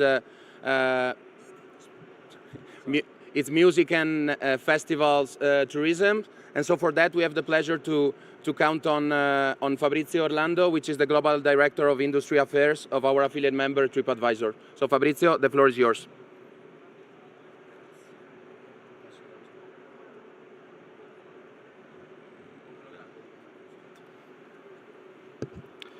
Good morning, everyone. My name is Fabrizio Orlando. As Michele said, I lead the public affairs team at TripAdvisor. First thing first, thank you very much, Director Vilku and the entire team for inviting me and for organizing this morning. And I'm gonna share with you some of our proprietary data, some data coming from customer service that we run, and some data from additional partners that show the connection between music and travel. So I'm one of the people that loves to listen to music, travels for music, for concerts, for events, for festival. And we found out, according to our survey, that 92% of our users listen to music when they travel. They listen before, during the trip, after the trip, when they're on the road trip, when they're on the plane, when they're on the train. There's this strong connection between people that listen to music when they travel. We feel like that both music and travel make people happy. You know, when you listen to the music that you like, that you love, you're happy. When you travel, you're happy. When you discover new places, as you said, curiosity of discovering new places, this makes us happy as travelers, as human beings. Music and travel also connect people and culture. They lower barriers to meet new people, to explore new places, to create human connections. And of course, our personalized experiences for self-expression. We listen to the music that we love. Whoever among us plays an instrument, plays the music that they love. And when we travel, we try to do the things that we love as well. Long story short, music inspires travel. I think it's very important because this comes again from a survey that we made at the beginning of last year. We were asking people, are you planning to travel for a concert, a festival, for anything related to music during 2025? And 55% of people told us yes. And this becomes even more interesting when we look at younger generations that are the ones that today have the spending power to travel, and especially tomorrow will be able to do that. 75% of Gen Zs told us, yes, I'm gonna travel for music-related experiences and events in 2025, and 65% of millennials also confirmed this trend. We all know that the experience segment is the fastest growing segment within the travel industry. And there's different pockets. We heard about cultural tourism. We will listen about sport tourism and other type of experience-related tourism. But according to our research, we project the global music tourism market to grow to $13.8 billion US by 2032. We're talking about 6 years roughly. You can see other stats here. And one thing that I was thinking about when building this presentation with my team was, do we have a stat that tells us how many people arrive to a specific city, how travel incremented footfall of travelers, well, how music incremented the footfall of travelers in specific destinations? And we were looking at Heathrow Airport in London. When we look at June to September 2024, this was the best summer in terms of number of people going through the airport. We had 30.7 million passengers through the airport. And this is mainly due to Taylor Swift and Bruce Springsteen concerts. So it's not just about people that are willing to travel to listen to a concert or doing something, it's also the return of investment on destinations. As I was saying at the beginning, it's not just 55% of people telling us, yes, I'll travel for music-related events and conference and concerts and experiences during 2025. It's especially Gen Z and millennials. 45% of Gen Z and 44% of millennials view music-related experiences as an important part of their travel budget. These guys, when they plan their trips, we as millennials, when we plan our trips, we set aside a little bit of budget for music-related experiences, concerts, and 39% of Gen Zs and 40% of millennials prioritize music experiences during travel. When you look at the other demographics, those two perform way better, overperform the other demographics. And it's not just about, being in your own city or going from Barcelona to Madrid for a concert. 34% of concert goers are willing to travel over 100 miles for a show. I don't know how many kilometers there is, but it's a lot. And 13% of Gen Zs are also happy to travel over 500 miles to listen to their favorite artists when they perform. Gen Zs, millennials, travelers in general, see music as an experience to discover new places. And they do it through concerts. There were a 69% increase in live concert bookings on our platform from 2023 to 2024. And when we look at huge milestones of the last couple of years when it comes to concerts, Taylor Swift, the Era Tour, had a very strong impact on our industry. Each tour stop saw a 117% jump in demand travel. I went through the list of cities, we were analyzing on our platform on TripAdvisor, page views for destinations and average daily rate for hotels in those destinations. Even big cities, we're not just talking about smaller cities. Pittsburgh, Miami in the US went up 400% in terms of page views. In Europe, the one that had more was Gelsenkirchen in Germany. It's a small town, fair enough, but it had a 750% increase in page views and 350% increase in average daily rate. So we're not just talking about people visiting those destinations, we're talking about those destinations making a lot of money out of those travelers. They travel for music festivals, not just concert. And 13% of our travelers, our users, told us that the primary reason for travel over the next year, 2025, would have been to attend a music festival. There's as I said, the experience segment is the fastest growing segment within the travel industry. And we have the music-related segment when it comes to experiences growing 184% faster than the average category. So experiences are growing and music experiences are growing at an even faster pace. Those are some examples of festivals around the world last year that saw an increase of people going to the destination, spending their money, booking hotels, booking restaurants, booking other experiences. It's not just about the concert or the festival, it's everything that orbitates around the event that helps and supports the destinations. And of course, we also have a lot of users that pick their destinations whenever they travel for music purposes. On the right, you can see cities that drive the highest share of traffic, music, related to the other cities. some of the, I mean, the first one that came to mind for me was Nashville, of course, in Tennessee. And I was surprised to see Madrid performing, outpacing by 622% all other destinations when it comes to music-related events. But the important thing is that it's not just why people go to a destination, when they go to concerts, to festival. It's also about what they do when in destinations. All music-related searches spike up during 2023, 24, and 2025. These are our internal data. I was surprised by a growth of 77% research of piano bars. We're back to the 90s, I remember. Karaoke bars, of course, you need to be a bit drunk to go to a karaoke, but we have 43% increase in people looking to karaoke when they're in destinations, even if they're in that destination not for music-related purposes. And of course, there's milestones all around the world when it comes to music. We have the Radio City Hall, the crossing in Abbey Road, the Beatles cross for their album, the Sydney Opera House, the Opera Garnier in Paris. People, when travel to big destinations, they tend to visit those hotspots because they're just beautiful. I'm not by far an opera fan, but I've been to the Opéra de Paris, I've been to the Sydney Opera House. It's just the experience of being in a world landmark, in a global landmark, that entices people to travel. I'll conclude. As we said earlier, as I said earlier, it's not just about the concert, not just about the event per se, but it's also the support that these events give to the destination. Destinations generate more revenues when they host concerts and music-related events. The booking window is larger because people need to buy tickets for the event in advance, so they need to buy tickets in advance as well. So it's helpful also for predictability for destinations. I think going back to Taylor Swift, I think the booking window for those destinations went to 3 months ahead to 6, 7 months ahead. People were really planning so the destination can also anticipate. Long story short, the music-related experiences are growing very, very quickly. So they're outpacing the average growth of the segment. And destinations can really leverage this type of experiences to diversify their offer, attract more tourists. And of course, at TripAdvisor, we'd be happy to help. Thank you very much. I hope it was interesting, and I'll see you later. Grazie a te.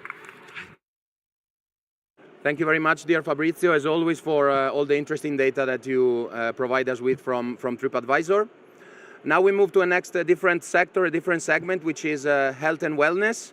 Health and wellness is rooted in lifestyle, in heritage, in sustainability. And our next speaker will share insight into how historic thermal destinations create value at the intersection of tourism, health, and wellness. So please welcome Ms. Emma Gonzalez, representative of the European Historic Thermal Towns Association.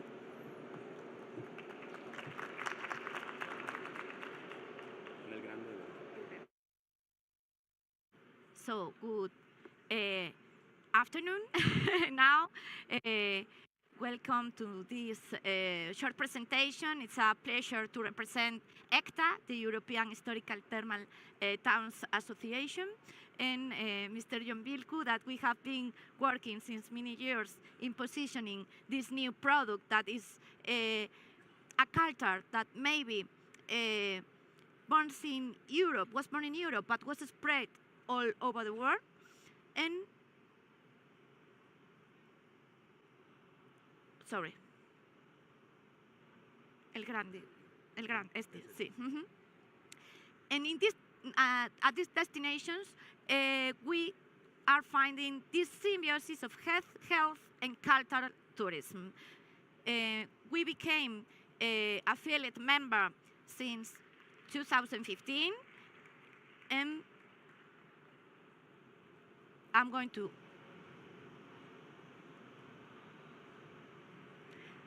European Historic Thermal Towns is a network. I'm showing you in a slide the map, and they share this unique heritage linking to the power of the water, of the healing water and mineral waters. The association was founded in 2009, and Ourense, my hometown, was the origin of this new agreement for create the association, and it has been certified as cultural route of the Council of Europe since 2010. And of course, the different destinations every year or every 2 years are working in the controllers to renew this certification. The members are municipalities and regions that meeting certain criteria, because it's not enough only to have the heritage of the healing waters. For example, the importance of the history, the active use of thermal water, because there are many places which these resources are not in use today. The focus on the therapeutic. Even we all, of course, use being focused, but the therapeutic is something necessary to become member. Thermal architecture, of course, the therapeutic landscapes where our thermal towns are inside, and there are different members categories as well, because we have the active members that normally are the proper spa towns, and associated members, for example, regions from west of the Galicia region is an associate member, because we have many resources, thermal resources. And of course, international partners as well, because I would like to point out, this is our membership, more than 50 destinations in 20 countries, but you can see that we have some members that are outside Europe. For example, Saratoga Spa Springs in USA, or Pozos de Caldas in Brazil, because these are spa towns that their architecture, their history are connected with the European spa towns as well.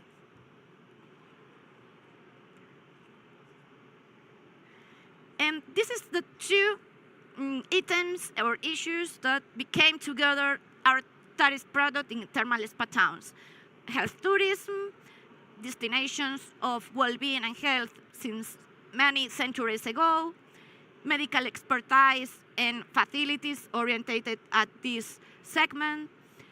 Destinations will cost and entertain for guests, the culture is another part that is really important, and the challenge, transformation from curing the old and sick to destinations of well-being, and I would like to put the stress on prevention. But probably in our society and our new needs, preventions should be one of the natural resources, thermal water related to the therapeutic landscapes could be a strong issue for our destinations. And of course, the cultural tourism, because traditionally all the people that was visiting these spa towns to having their cures were really followers of the culture, theater, museums, and all these kind of offers. But of course, as the previous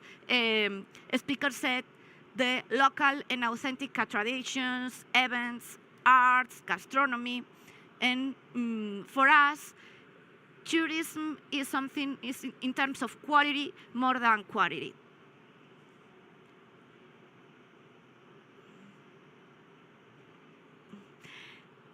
This are like the scheme of the, I will relate it to the environment, the spa architecture, the spring sources in our the spa towns.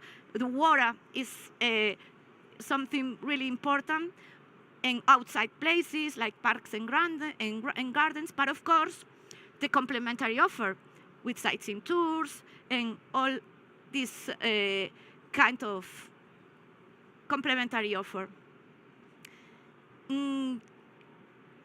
Our focus or our main core product is the water, the healing waters, but as I said, the environment is also important for the treatments, and these are the three scales of the different treatments that the visitors in our spa towns are receiving: prevention, cure, and rehabilitation. That is also an important issue for the future. I'm not going to spend too much time in analyzing this, only that the global wellness economy, this industry is increasing each year, and the figures should be continue increasing, and our sector make part of this global industry. And I am going to share with you 2 examples of collective campaigns that the association was promoting in the last years, because EXA actually is a platform for the different destinations that made part, not only about the exchange of experience, but also because we need communicating and creating a spa culture to get new visitors, not only those that was from years receiving treatments and treatment. So this is an example of a campaign combining, of course, the healing water with food and drink, gastronomy, heritage, and landscapes.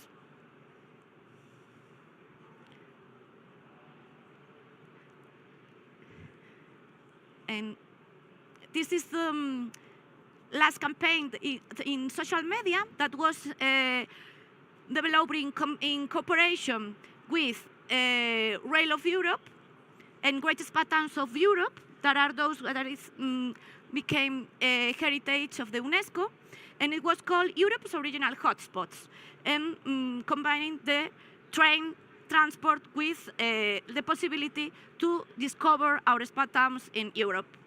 And this is another one that called Bathrobe Addicts, and every time that we have an event in a different spa town member, we spread this symbol of our well-being and prevention, with the wardrobes.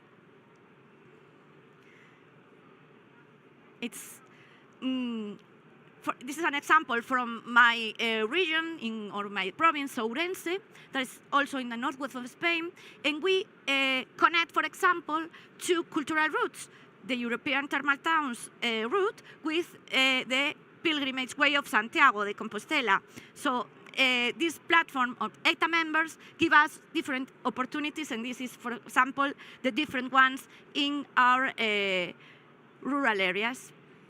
So we are totally open to continue cooperation, of course, with EU Tourism and with other members, keeping on this sustainable development of the tourism. Thank you.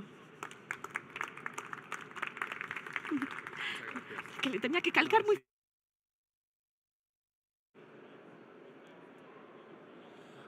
Thank you very much, Emma, for this very insightful presentation. Now we move to shopping and retail.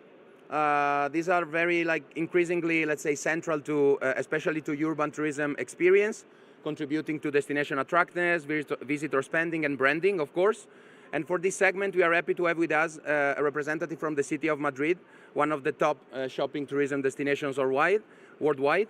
So please welcome Ms. Laura Navarrete, a marketing director at Madrid Destino, Cultura, Turismo y Negocio.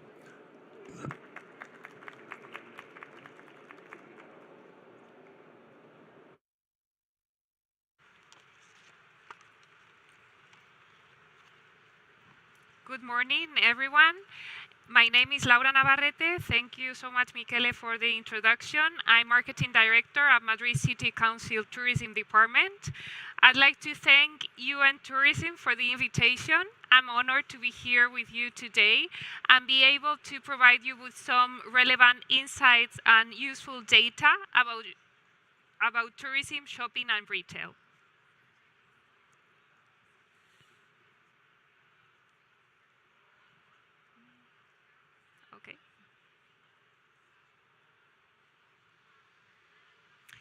As you're all aware, Madrid is a global urban destination, very well known by its culture, gastronomy, heritage, shopping, sports, and vibrant city life, among others.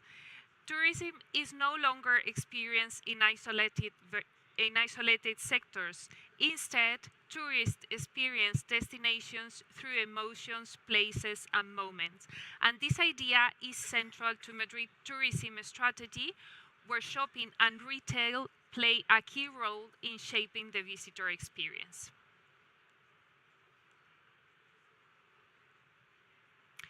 Let's have a look at some data. Shopping is one of the main destinations for visiting Madrid.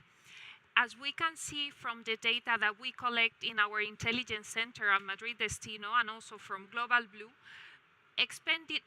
shopping is the second position of expenditure in the city of Madrid after gastronomy, taking into account that fashion, shopping, accommodation account for 76% of the expenditure in the city. Secondly, we can see that shopping represents the third motivation of visit to Madrid after heritage and culture. And thirdly, Madrid has experienced the highest growth in tax-free shopping since 2019 in comparison to other major European cities such as Paris and Milan, which confirm the strong performance that Madrid is living right now as a shopping destination.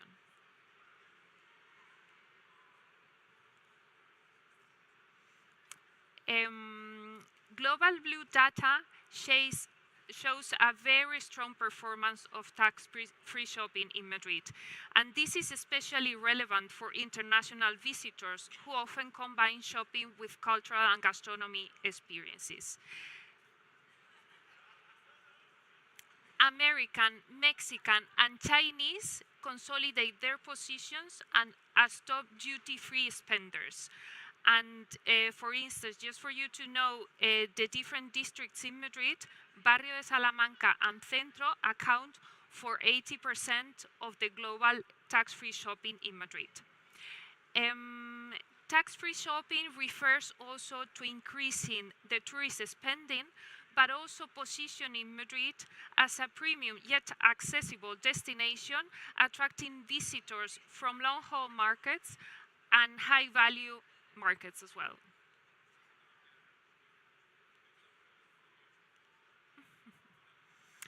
Tourism, shopping, and retail form one shared ecosystem.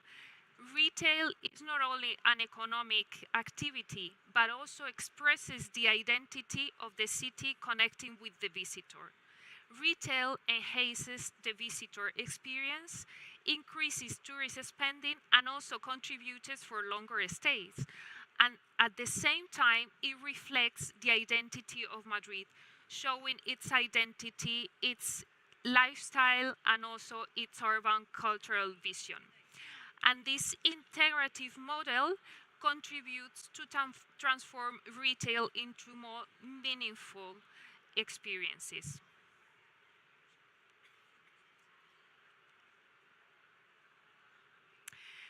Shopping represents also one of the main expenditures of visitors in the city, and that also contributes to a very well-balanced ecosystem between locals and also visitors to the city, which helps to grow a more sustainable tourism in the city.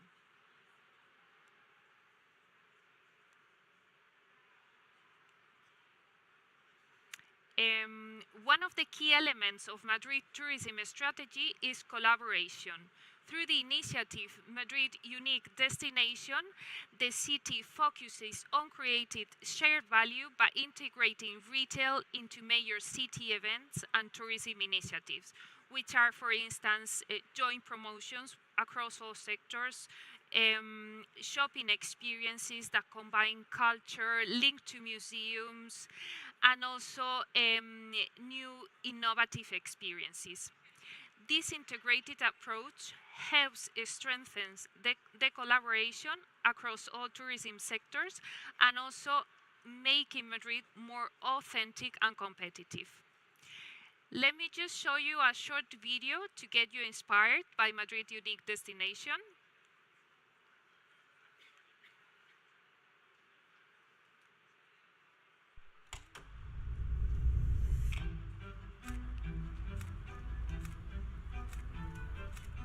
There is a door as wide as history and as bright as the future. Built with the hands of wise artisans and the sharp eye of master painters. door carved with millions of words, spoken by an Olympus of poets.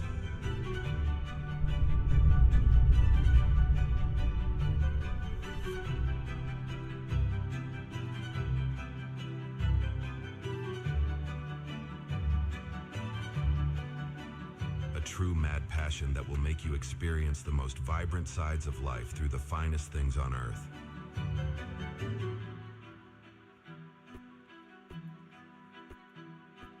Once you cross this door,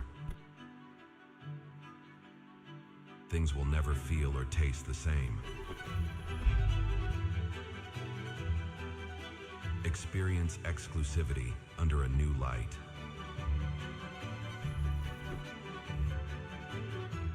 Madrid, unique destination.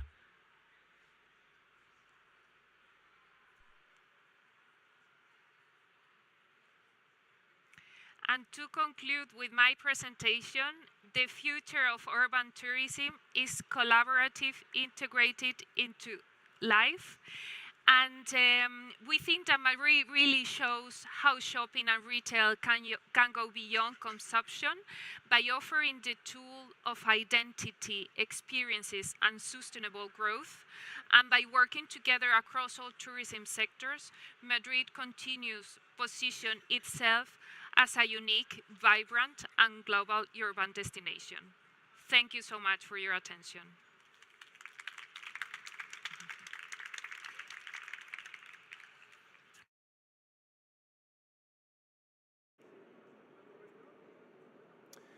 Thank you very much, Laura, for this very interesting perspective of, from Madrid, of course, on the economic impact and the value creation of shopping, tourism, and retail.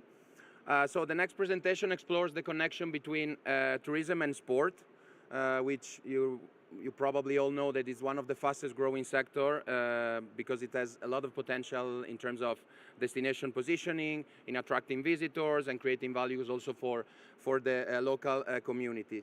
And for this topic, we have the real pleasure to count on Mr. Juan Enrique Suárez de Real Tostado, Secretary of Tourism of the State of Nayarit. So, Mr. Secretary, please.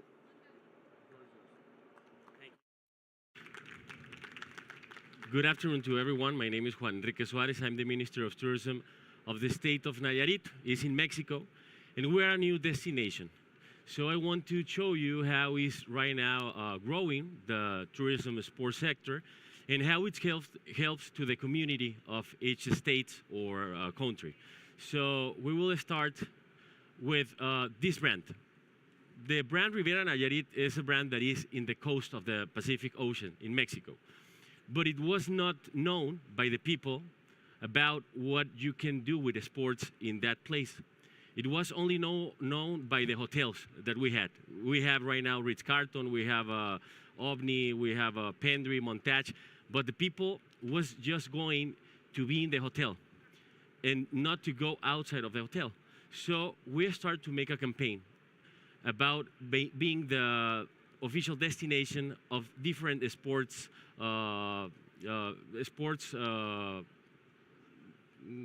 teams in US and in Canada.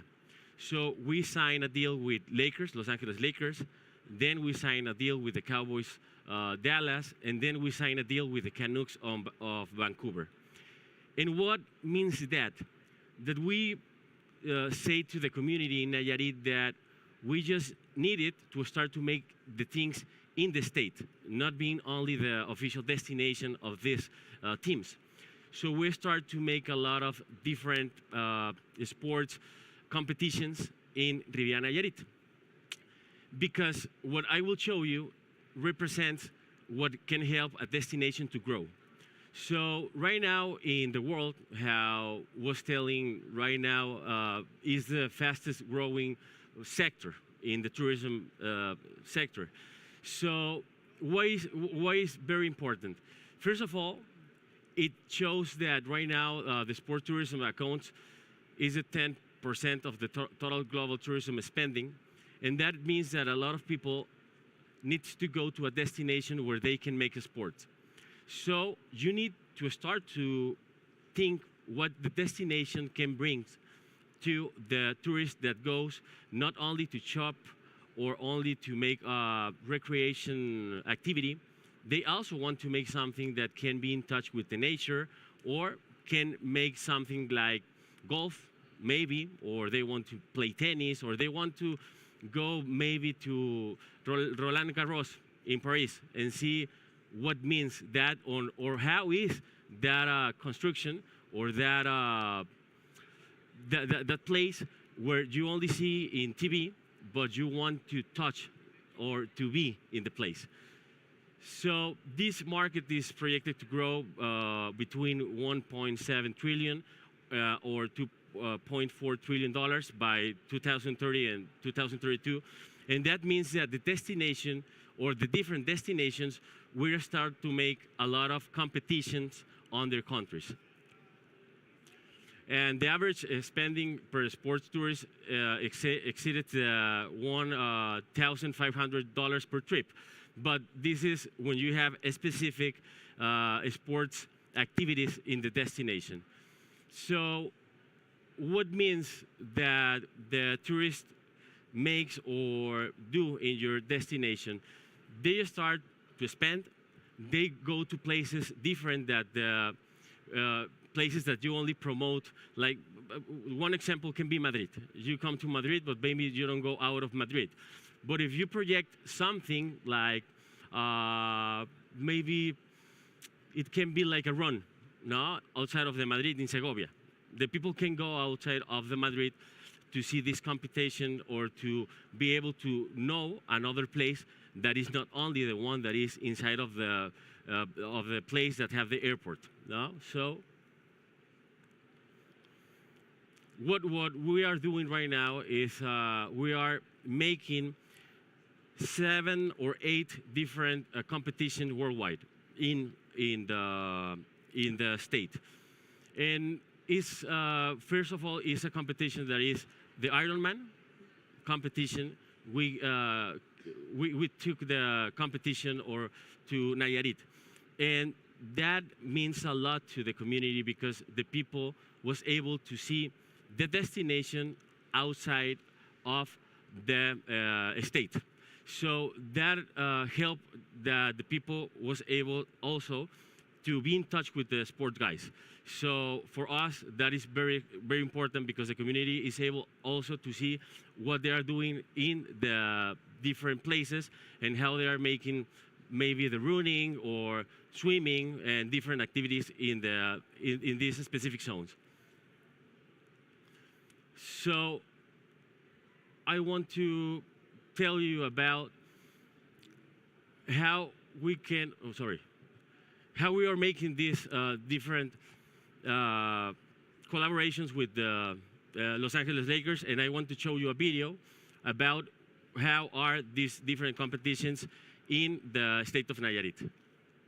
Más allá de lo convencional, Nayarit se presenta como un territorio donde la naturaleza y la aventura conviven en equilibrio. Reconocido como sede de importantes eventos deportivos, el estado concentra escenarios naturales que permiten la práctica de actividades como el rapel y el cañonismo, en cañones y cascadas de gran valor ambiental. Sus rutas de senderismo y ciclismo de montaña recorren paisajes diversos, fortaleciendo el contacto con el entorno y el esfuerzo físico en plena naturaleza.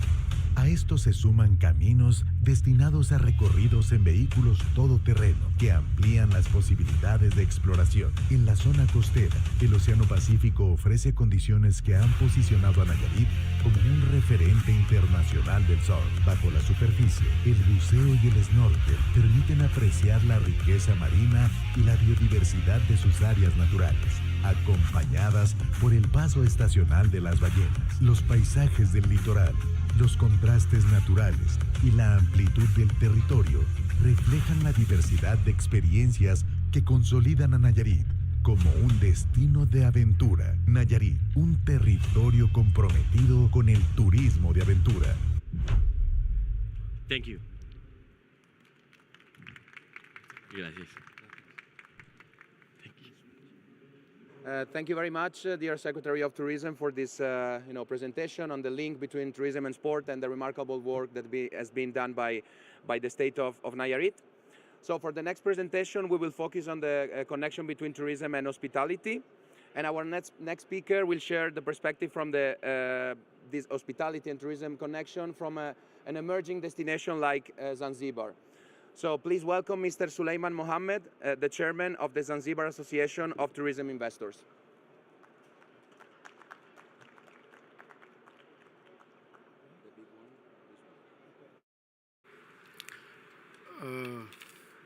Good afternoon, everyone.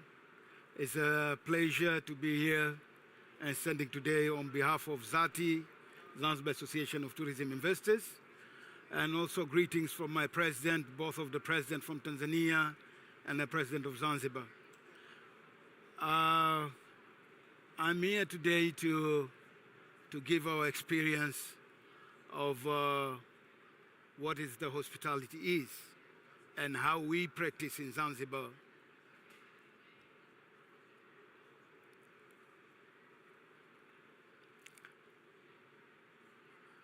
Tourism and hospitality is a key, actually, of the sector of the tourism. And without hospitality, we cannot have a tourism. This is Zanzibar, what we really showed. I just put some slide a little bit to explain about tourism and hospitality, an integrated system, Zanzibar. Tourism attraction, visitors demand, hospitality, and destination value. And I will just go through quick because I know we're short of time. So I will just go through quick, and if anyone need that presentation, I can send it to you. Hospitality capacity and visitors growth in Zanzibar. Actually, in Zanzibar is a growing destination. It's very small destination. It's very new destination, but now it's very well known. So we feel it's very important, the hospitality in Zanzibar destination.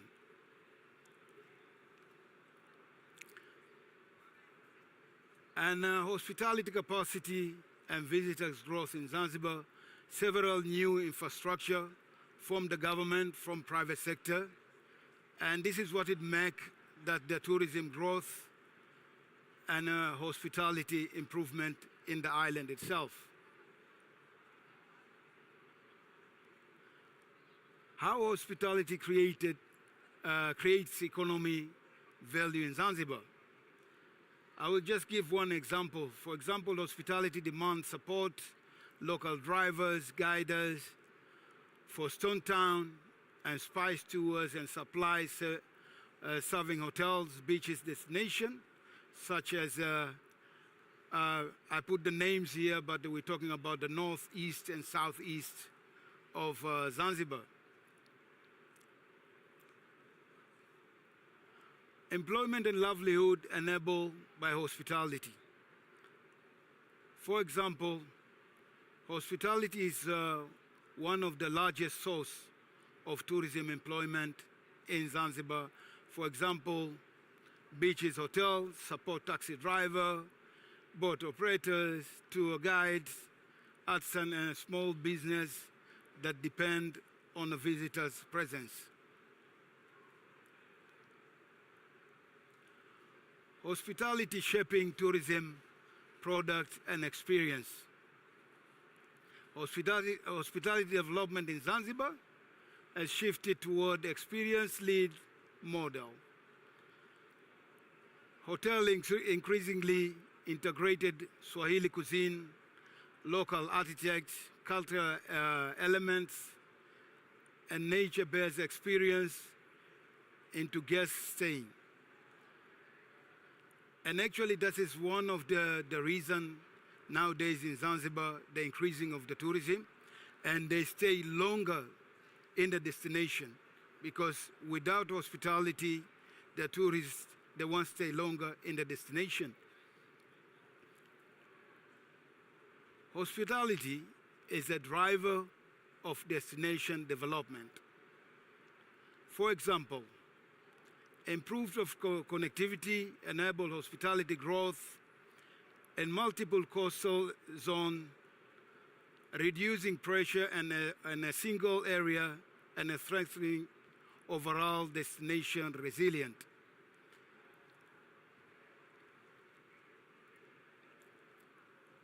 Collaboration and share destination value.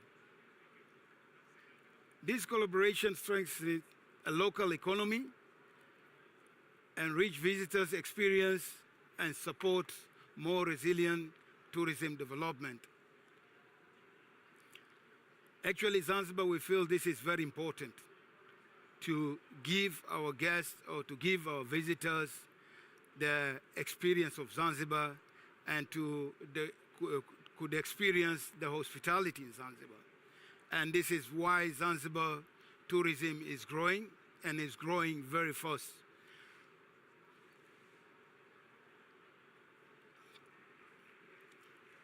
Sustainable as the outcome of hospitality-led development. As I said, I won't read each and every part of it. In Zanzibar, this is the outcomes image from coordinated hospitality infrastructure and destination planning rather than isolated sustainability projects. Even myself, I have sustainable project in Zanzibar, which is once when you visit in Zanzibar, you can see one of the sustainable projects, what I'm driving there in Zanzibar. Best practices, that summit as a cross-sector platform. As Zanzibar Association of Tourism Investors, we have a summit and which is B2B platform. It's not the biggest one in the world, but it's the biggest one in the East Africa. So that it showed that to do the combination of that hospitality and tourism sector.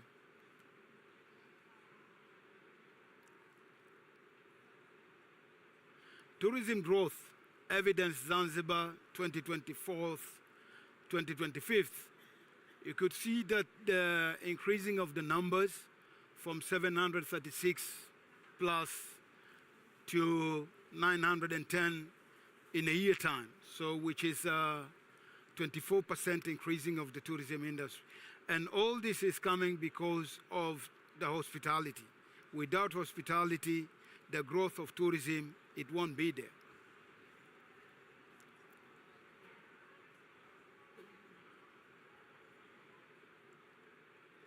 This is why visitors arrive increased in Zanzibar 2024 and 2025.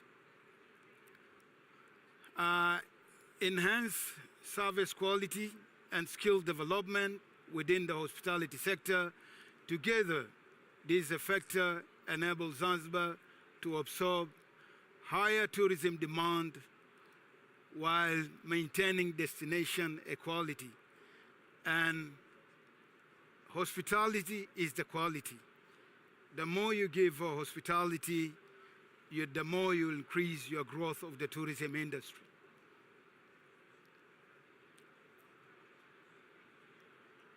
Key message: tourism demand alone does not create a destination. Hospitality transforms demand into destination, capacity, employment, and value. Zanzibar experience shows that improved infrastructure and hospitality development enable tourism growth, diversification, and resilience. Thanks a lot for listening to me, and you're welcome all in Zanzibar. Thank you very much. Thank you.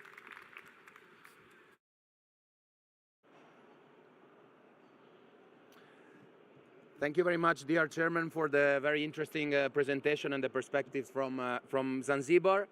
Now, next presentation, we are moving to another important topic, which is the connection between tourism, real estate, and urban development, and how integrated planning can support sustainable and inclusive destination development. So for this, we have Mr. Emilio Izquierdo Merlo, the CEO of Marae. Emilio, the floor is yours.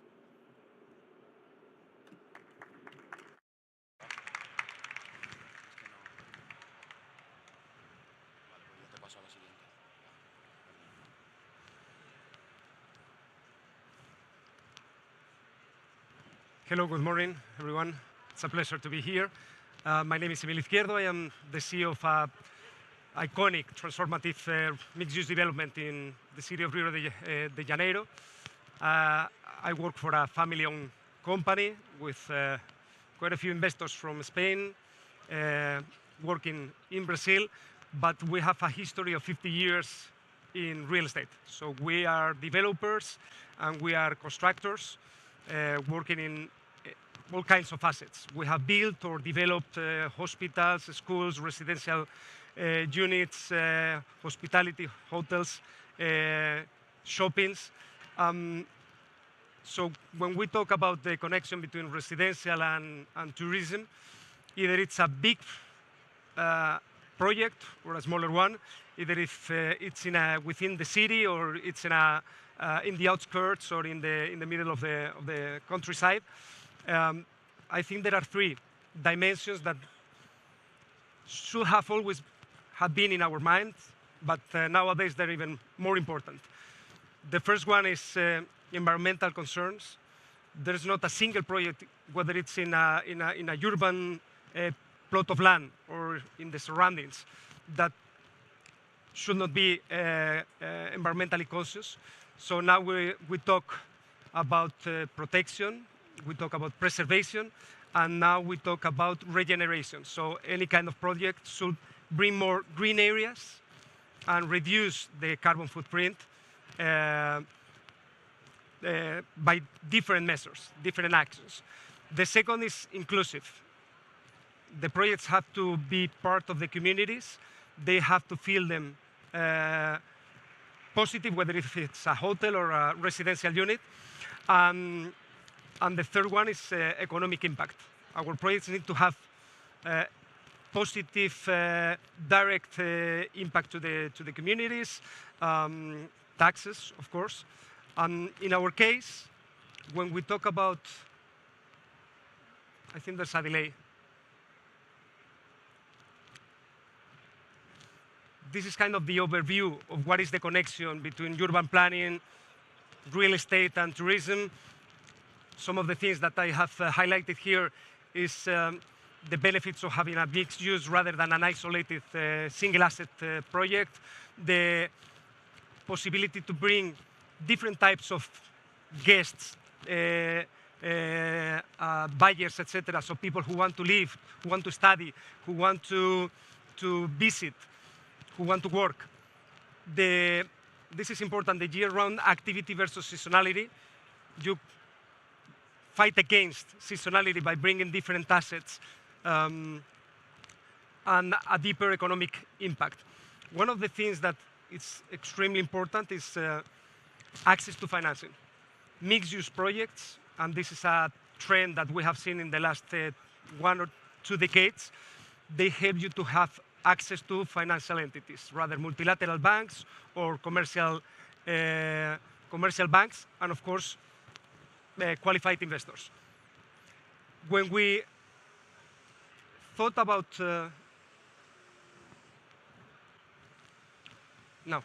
we bought this piece of land in 2008 in Rio de Janeiro. So we started to think this is a vast area of 844 hectares, 8.5 kilometers this beachfront, very close by to the city of Rio de Janeiro. So we started to think, what are we going to do? Are we going to focus more in the residential component? Are we going to focus more in the hospitality component, etc.?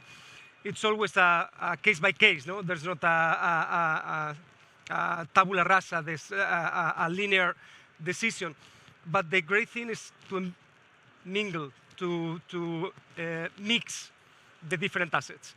In our case, the first phase, we have focused with 3 hotels, branded residences, and a university, and some other complementary projects like a tennis and sports club, an equestrian center, an environmental research center, a corporate center. So we bring different assets thinking that we have to create a destination, a tourist destination, and at the same time a residential destination, because they strengthen together. This is the master plan.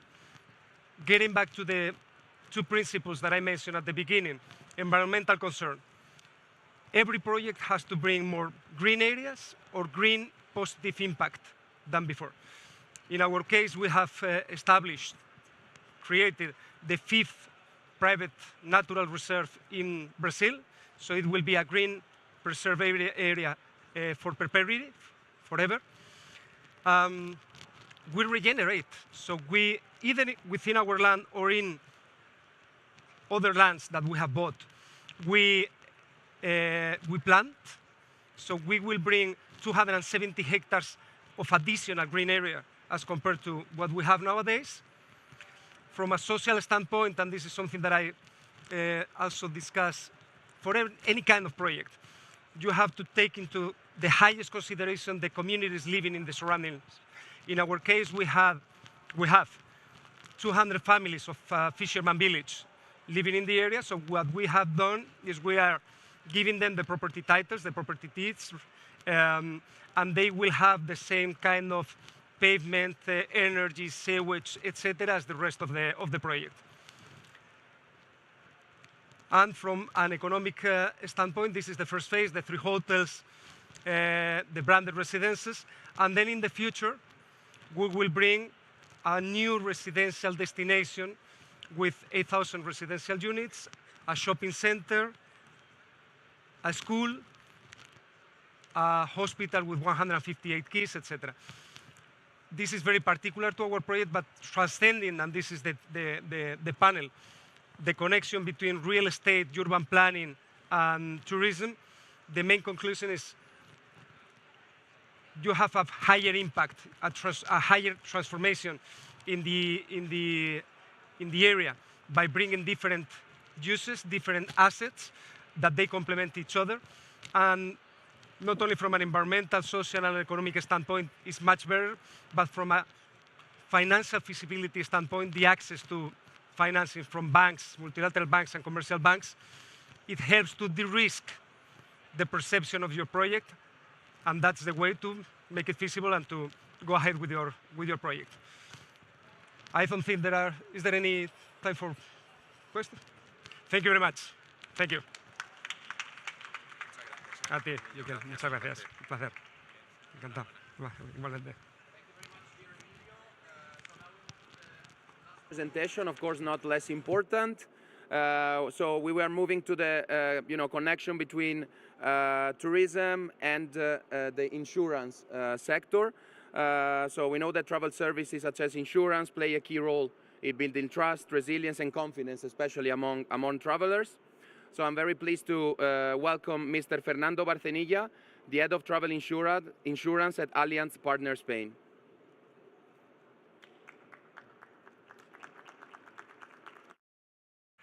Es este de aquí, ¿verdad? Okay. Thank you, everyone. Thank you for being here today, and thank the UN Tourism for having Allianz Partners and myself one more year at this stage at Fitur. So,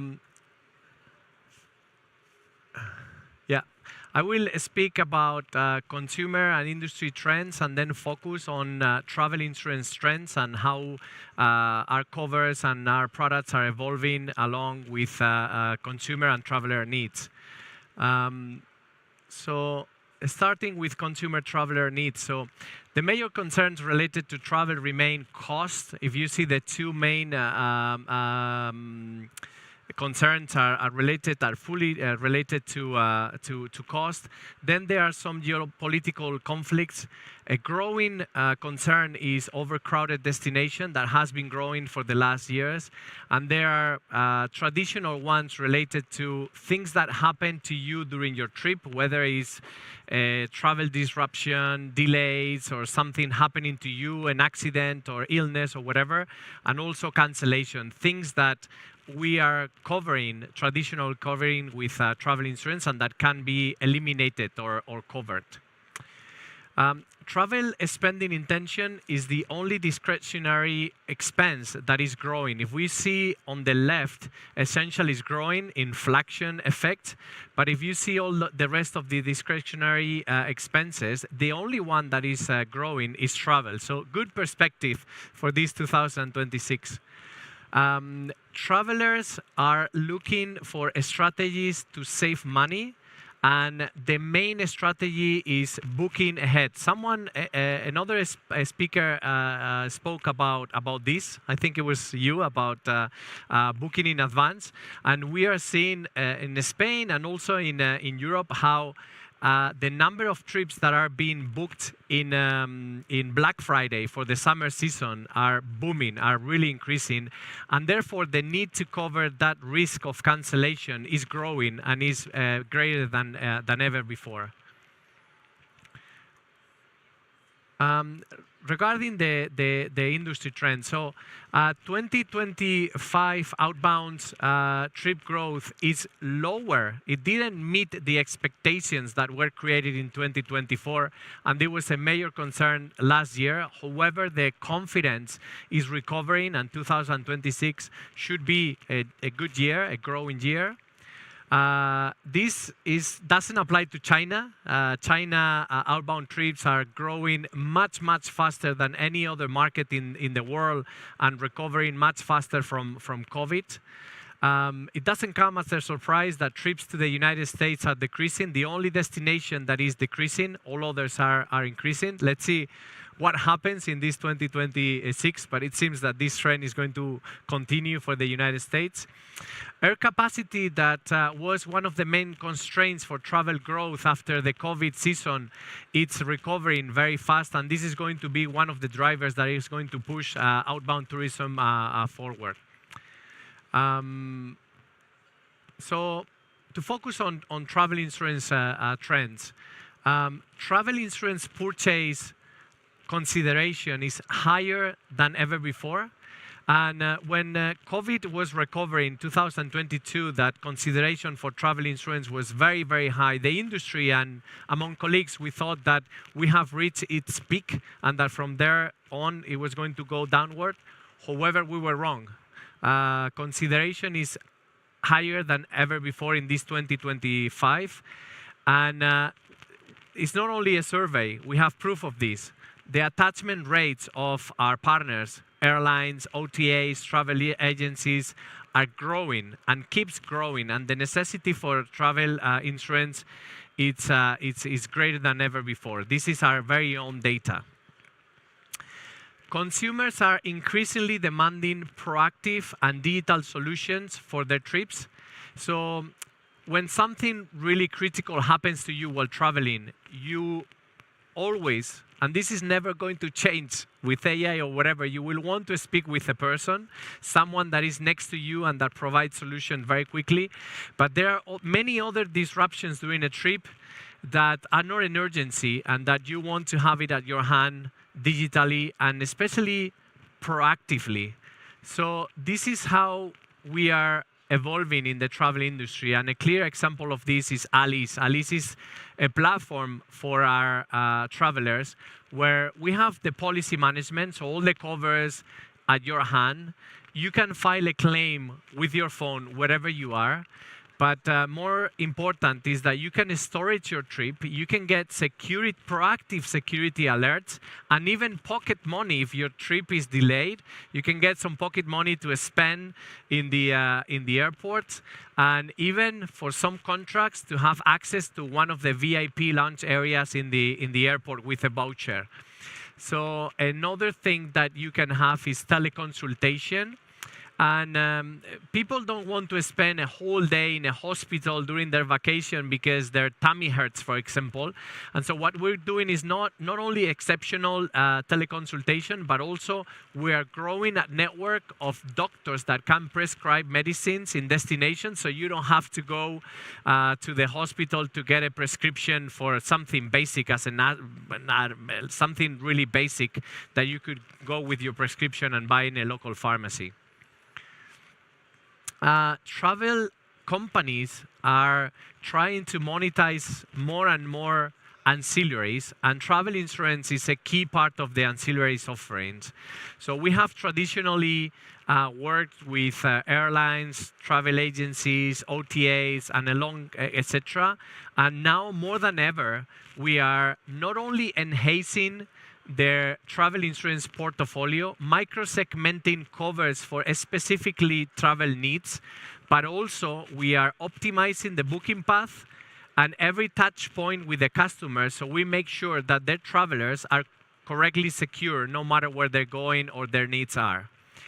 But even non-travel companies, like bank and cards and others, have traditionally embedded basic insurance covers in their payment means. However, right now we are quickly evolving with them, creating specific plans for travelers, for frequent travelers, also distributing single policies, and not even that, but also being able to upsell a specific cover. So for example, increasing medical limits or including your family if they're traveling with you without having to purchase a whole policy, just upselling to the current policies that you have. So pay attention to what your bank is going to be offering in the next months and years, because it's going to be very interesting. And to finish up, AI, it doesn't come at any surprise that planning a trip using AI is becoming more and more popular. We see a big difference between 2024 and 2025. And I don't know if you are, I'm sure, with ChatGPT or Gemini, but some of the specific apps, try them out. They're amazing. Laila, for example, is able not only to do the planification for you, but even do bookings for you. And I'm sure that very soon we'll be able to do the payments for you. So plan from A to Z your whole trip. And this is creating already and will create many opportunities for all stakeholders in the industry, including, of course, travel insurance, but also many challenges. For us, we need to make sure we're correctly embedded with those AI agents, and that's also, and very important, we need to make sure that they comply with local regulations and that we make sure that the travelers are correctly insured and protected for their trip. So this is all. Thank you very, very much for everyone to be here. I wish a very good trip back home, and I hope to see you next year. Thank you. Gracias a ti. Gracias. Thank you very much, Fernando, for closing this session in such an interesting and good way. So this was the last presentation. It demonstrates once again that our affiliate members can provide value, can provide data, insights. So thank you very much for that. Thanks to all the speakers for contributing to this session. And because of this, we would like to take a moment also to recognize and to acknowledge the contributions by our affiliate members by handing over to them a certificate of participation. So first of all, I would like to invite to the stage Mr. Jon Vilku, the director of the department, to present these certificates.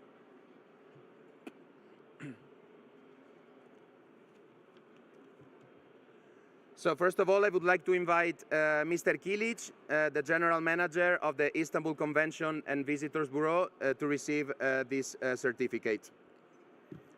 A round of applause for him.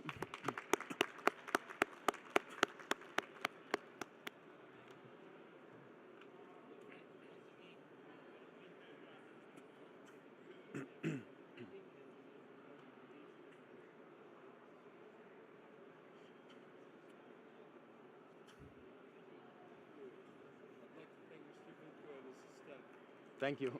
Thank you very much. Now I would like to invite Mr. Fabrizio Orlando, Global Director of Industry Affairs from TripAdvisor. An applause for him.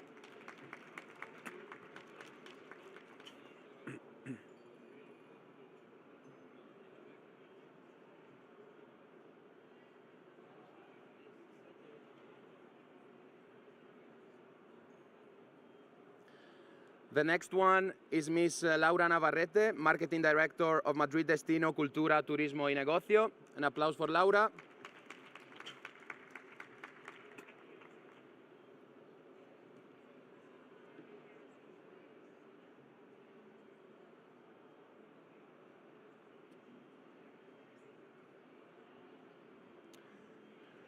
Now it's the turn of Ms. Juan Enrique Suárez de Real Tostado, Secretary of Tourism of the State of Nayarit.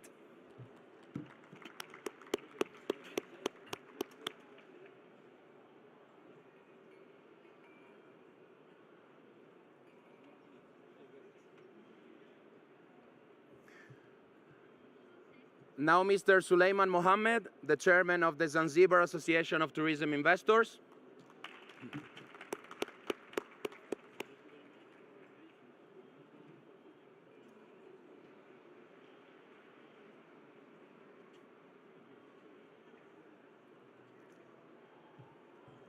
And the last one, Mr. Fernando Barcenilla, head of travel insurance from Allianz Partner Spain.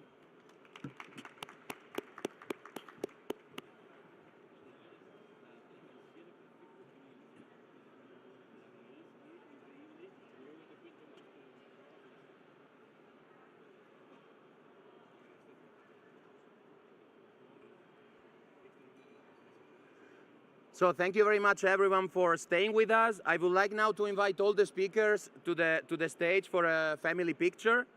So all the speakers, please join the director Vilku for a group photo. So this basically concludes the session. Thank you very much for staying with us, for joining and to staying until the end, and enjoy the rest of the fair. Thank you.